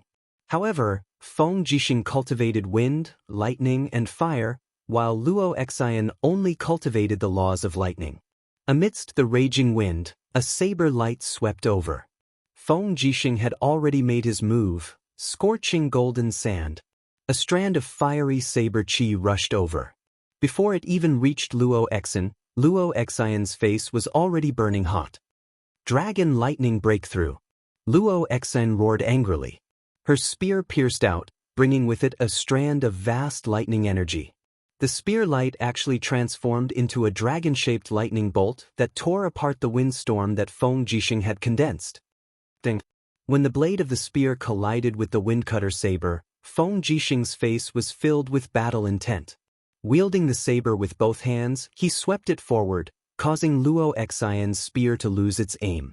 He raised his battle boots and kicked out with a combination of fire, lightning, and wind, desert gale. Good timing. Luo Exen actually laughed heartily. She suddenly raised her body and dodged Feng Jixing's sharp kick. Just as Feng Jixing's powerful kick flew past, Luo Exen flipped over and swept her leg toward her opponent's lower body. The power of the purple dragon was contained in her battle boots, shattering the stone tiles on the ground. The strength of this kick was definitely not weak. Feng Jixing leaped into the air, and the image of the purple electric flame wolf's head appeared on his blade. He then slashed down at Luo Exen from high above. Luo Exen stood up and slowly spread her legs apart. She lowered her center of gravity and raised her spear with both arms. This move had to be parried. Feng Jixing's attack was too fierce. The swords and spears created a shockwave that blew away the snow that had yet to be swept away. It also made a group of ministers retreat one after another. Each and every one of them could barely open their eyes. A scorching hot power revolved around the spear's body. Luo Exen endured the burning pain and struggled to thrust the spear into the sky. In an instant, the sky was filled with the phantom images of the spear, making it difficult to distinguish the real from the fake. Unable to land on the ground, Feng Jixing could only rely on his battle flames to balance himself. He held his saber in front of his chest and unleashed his ultimate technique, Blade Dance. Ding ding dang dang dang, sounds rang out in the air.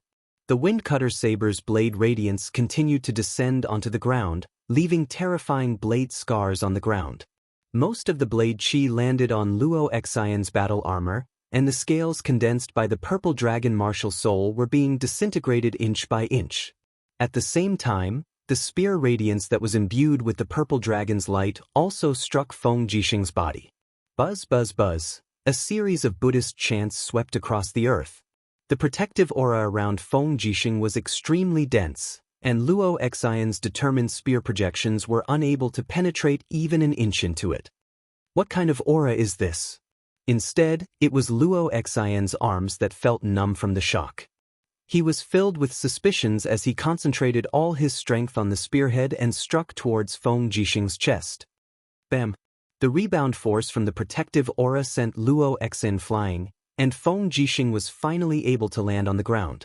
He gathered his battle flames again and charged at his opponent with a roar. The power of his saber soared into the sky, and he slashed out with his saber, creating a storm, heaven-devouring demonic saber. A chill ran down Luo Exen's spine, and he actually felt timid.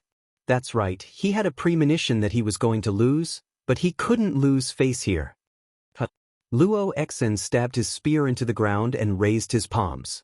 A purple dragon poured into his body, and his battle flames formed a shield. He was actually using his palms to block Feng Jixing's saber projections. Bam! The floor tiles were torn to shreds, and a third of the plaza was destroyed in an instant. Luo Exen stood where he was, looking battered and exhausted. The soft armor on his body had been sliced to pieces by the blade light, revealing the powerful muscles of his upper body.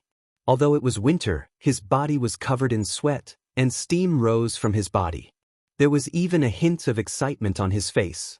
It seemed like Feng Jixing's heaven-devouring demonic saber wasn't that strong. "Come on, Feng Jixing. Show me what you've got." Luo Exin laughed loudly, and the purple dragon martial spirit around him roared endlessly. The more he fought, the more courageous he became. Feng Jixing's arm that was holding the saber was trembling slightly, and his face was ashen. The only reason he couldn't attack in a hurry was because of his stamina. His stamina was running out, and he couldn't use the king's battle flames and the protective aura of the diamond. "General Feng, what's wrong?" Sidu Shui couldn't help but ask. "I'm fine." Feng Jixing waved his hand as he complained in his heart, "If I'm full, I'll beat the crap out of you. But I'm so hungry." There was no other way. For the sake of the imperial army and the empire's reputation, he had to fight. With a wave of his saber, Feng Jixing pounced forward again, and a storm surged into the sky as he clashed with Luo Exin. In the end, the two of them fought back and forth. After exchanging over 100 moves, they were still evenly matched. However, those with slightly higher cultivations could feel that Feng Jixing's domain aura was gradually decreasing. On the contrary, Luo Exion's aura was getting stronger and stronger, showing signs of surpassing Feng Jixing's.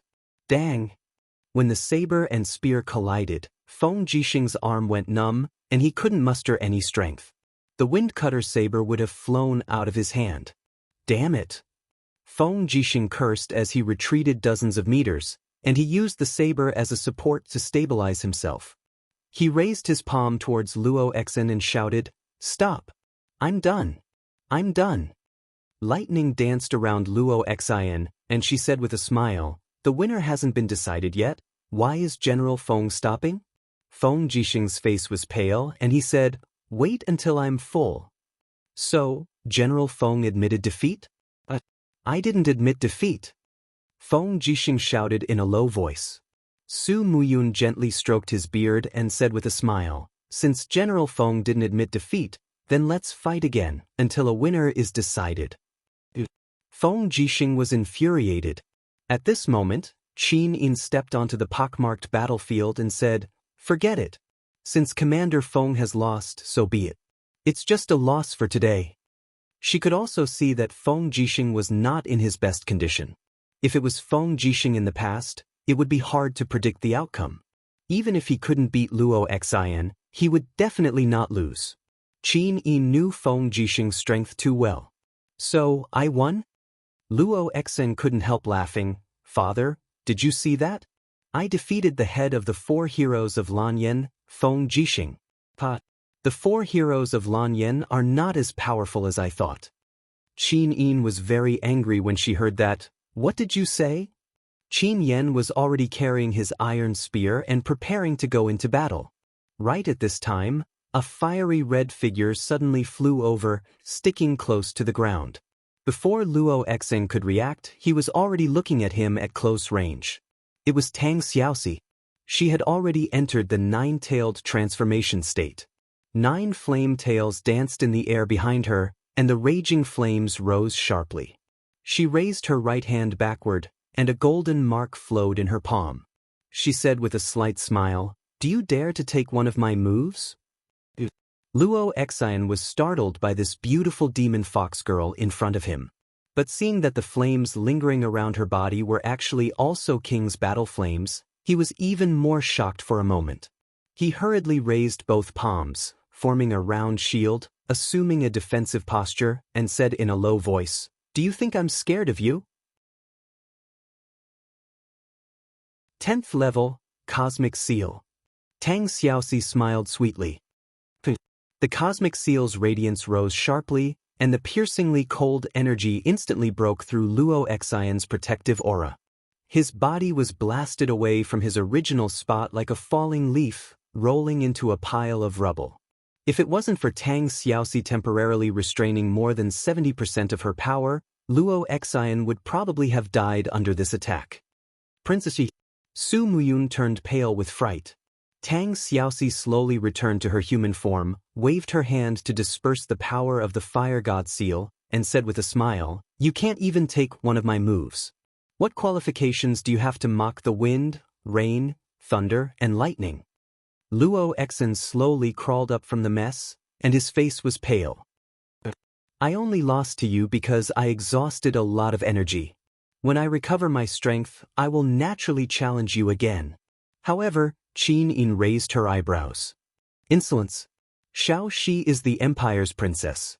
Luo Xian, you don't have any title yet. If you say such insolent words again, don't blame me for not giving grandfather face." Su Muyun also frowned and said, "Luo Exen, come to foster father's side. Don't speak nonsense anymore." Luo Exen walked over with his spear in a sorry state. Although defeating Feng Jixing was enough to make him famous, Tang Xiaoxi took the opportunity to defeat him. The reputation that he had painstakingly won was inevitably going to be greatly reduced.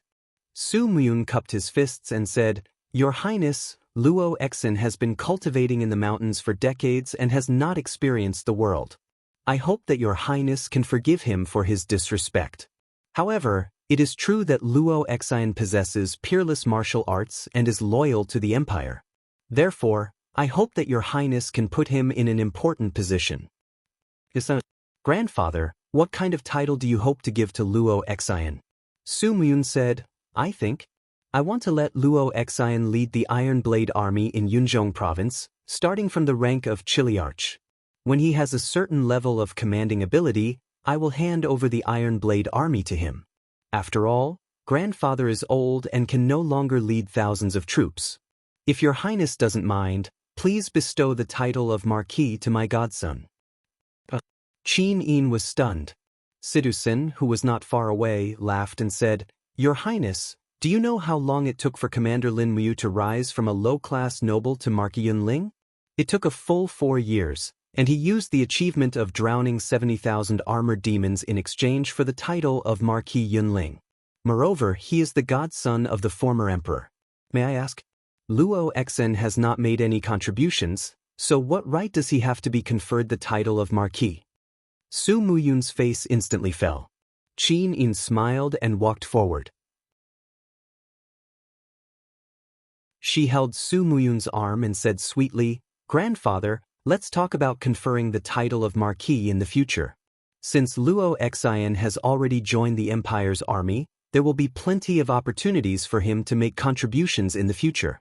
For now, let's give him the position of Chiliarch and the status of a 4th-class noble. What do you think, grandfather?" Since the Empress had given him a way out, Su Muyun naturally wouldn't refuse. He smiled and said, "Yes, I will listen to your Highness's arrangements."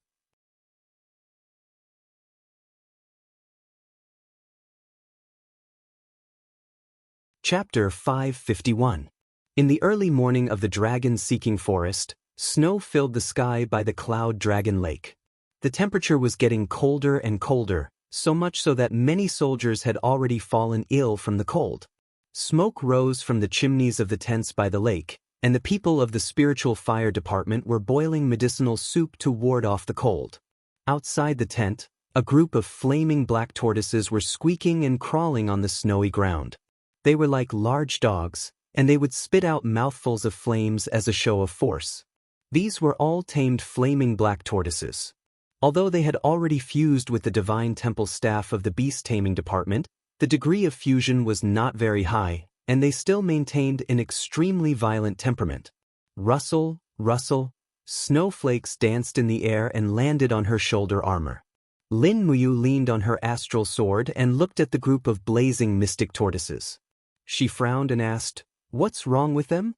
Wei Chou crossed his arms and said, "They're hungry." These flaming black tortoises were planning to sleep for the entire winter, but we woke them up. That's why they're complaining that they're hungry. "Milord, we need to find food for these flaming black tortoises. Otherwise, I suspect they'll break free and become wild spiritual beasts again." Lin Muyu nodded. Looking at the frenzied flaming black tortoises, it was indeed very likely that they would break free and betray the alliance. They had to think of a solution as soon as possible. However, all the bloodthirsty tigers within a radius of several dozen kilometers had been killed. Furthermore, ferocious beasts roamed the area. Wild boars, rabbits, badgers, and muntjac, which did not have strong offensive power, would not appear. The flaming black tortoises were not to be trifled with. They wanted to eat meat, so food would be a huge problem. After a quick count, the Longdan army camp had already tamed 97 flaming black tortoises. They were only 3 away from 100, and they were almost done. In order to prepare for future losses in the war, it would be best to capture a few more. It seemed like they would have to spend another day by the Cloud Dragon Lake before returning to Lanyan City. Furthermore, this weather, Lin Muyu looked up at the heavy snow flying all over the sky and couldn't help sighing. It was estimated that the heavy snow had blocked the mountain. It was really difficult to go back to Lanyan City. Now she needed to consider the fodder for the horses and the food for the winter. Bai Yin quietly appeared beside him and said, "Commander, even if we want to pass the winter, we shouldn't do it by the Cloud Dragon Lake. There's a shortage of food here. We should enter the mountains and find a place to hide for the winter. Then, we can search for provisions and food for the winter. Let's catch 100 blazing black tortoises first." "Yes." After the sky was completely bright, the team set off. As usual, Lin Muyu used the Spirit Meridian technique to find the habitat of the blazing black tortoises. She dug out the hibernating blazing black tortoises and tamed them. While a group of soldiers from the Longdan army camp were digging with shovels, Wei Chou had already led a group of people to break the ice of the shallow waters of the Cloud Dragon Lake. They started to break the ice and catch fish to feed the captured blazing black tortoises. These black tortoises had a huge appetite. In just 3 days, they had almost finished all the meat they had brought. The people from the Divine Temple naturally didn't fish like fishermen. Wei Chou held a longbow in his hand and stepped into the ice-cold lake with his combat boots.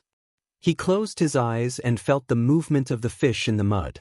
He tied a string to the tail of the arrow and pulled back a fat fish with every arrow he shot.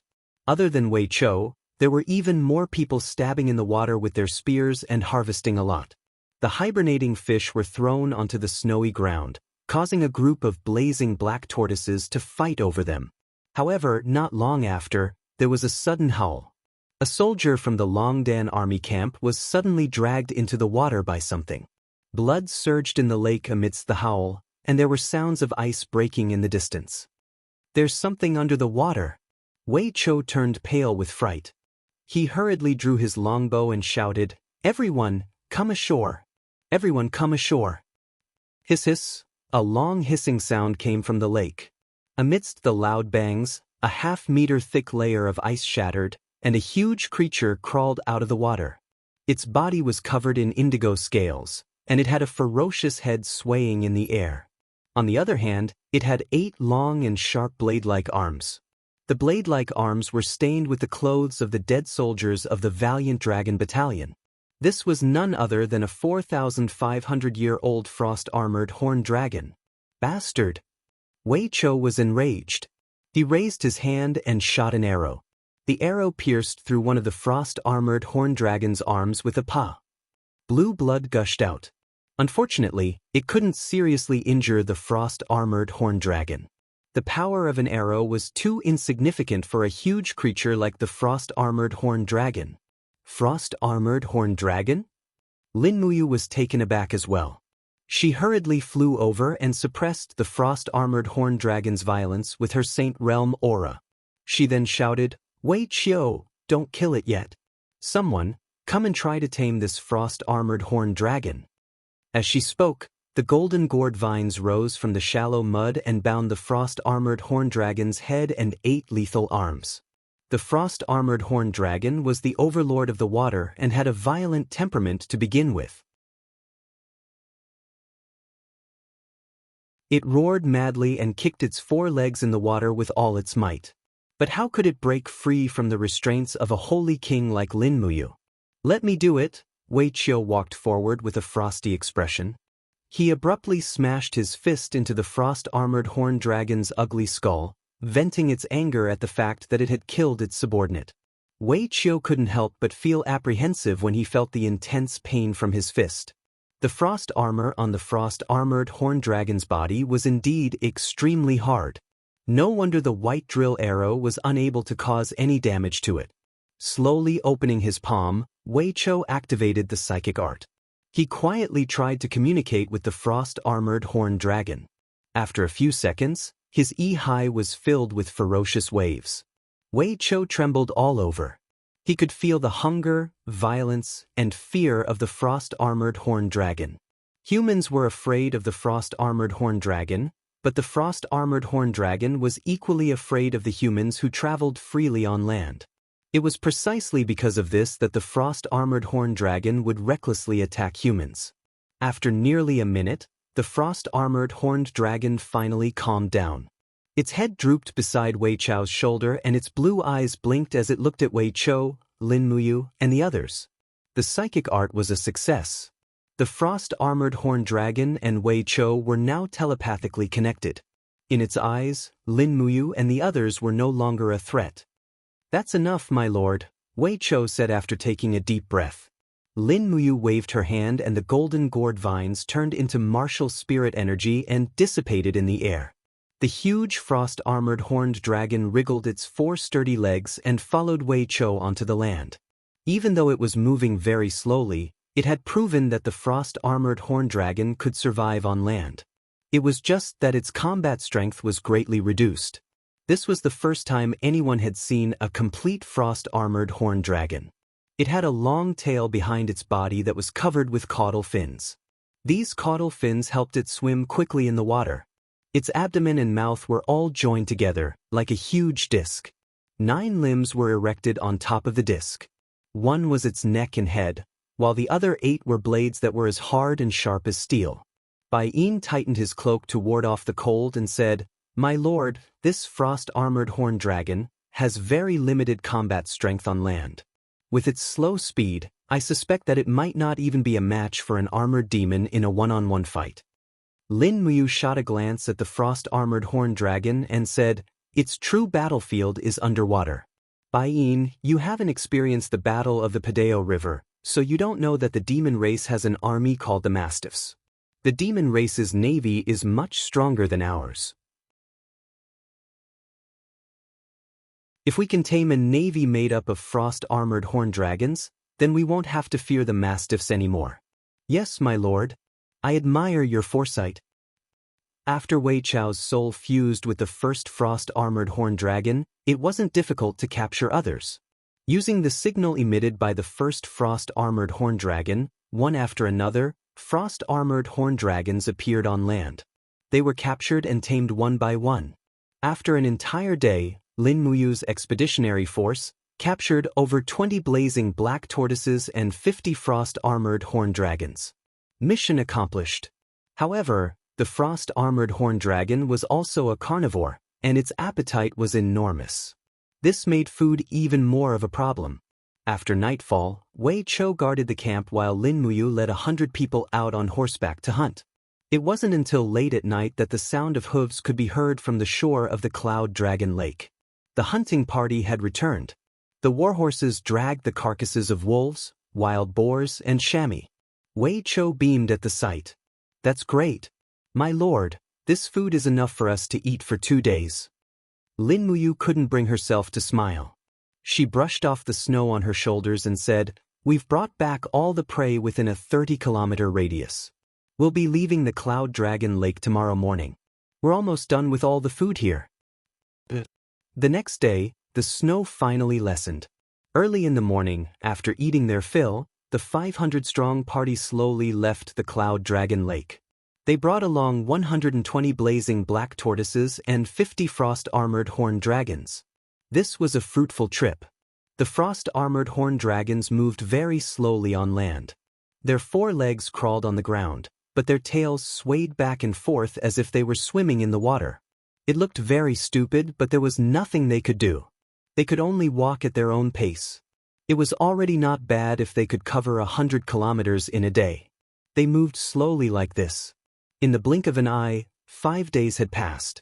The party arrived at the mountain range at the edge of the dragon-seeking forest. However, the snow had already sealed off the path they came from. Nearly 5 meters of snow blocked the 5-kilometer-long valley, making it impossible for the party to advance any further. Are we really going to wait for spring to come in the dragon-seeking forest? Wei Cho said helplessly. Bai Yin said, perhaps. Otherwise, what else can we do?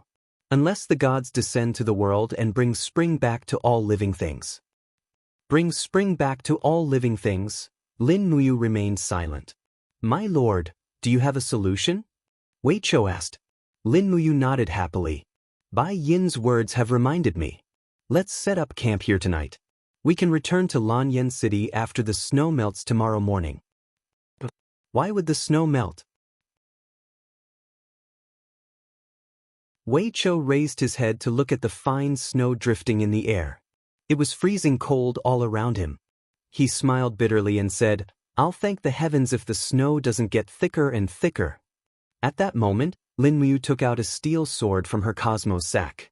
With a light flick of her wrist, she activated it. Whoosh! An indigo ray of light shot into the sky. The energy of the world had already been activated. It was the medium-quality heavenly tome of the law of life that Lin Muyu had obtained from killing the ghost general in the forest of heavenly tome monoliths. With the activation of the heavenly tome, a ripple swept through the entire valley. The temperature rapidly rose, and the sound of snow melting could be heard. Wei Cho, Bai Yin, and the others were all dumbfounded. None of them could say a word. You're tuning in to the Passion Pages YouTube channel. We're so grateful for your support, and don't forget to subscribe to join us on this incredible journey through captivating stories. Your generosity through donations truly makes a world of difference, as it's the primary source of revenue that allows me to expand and enhance this channel for you. Thank you from the bottom of my heart for being a part of this adventure.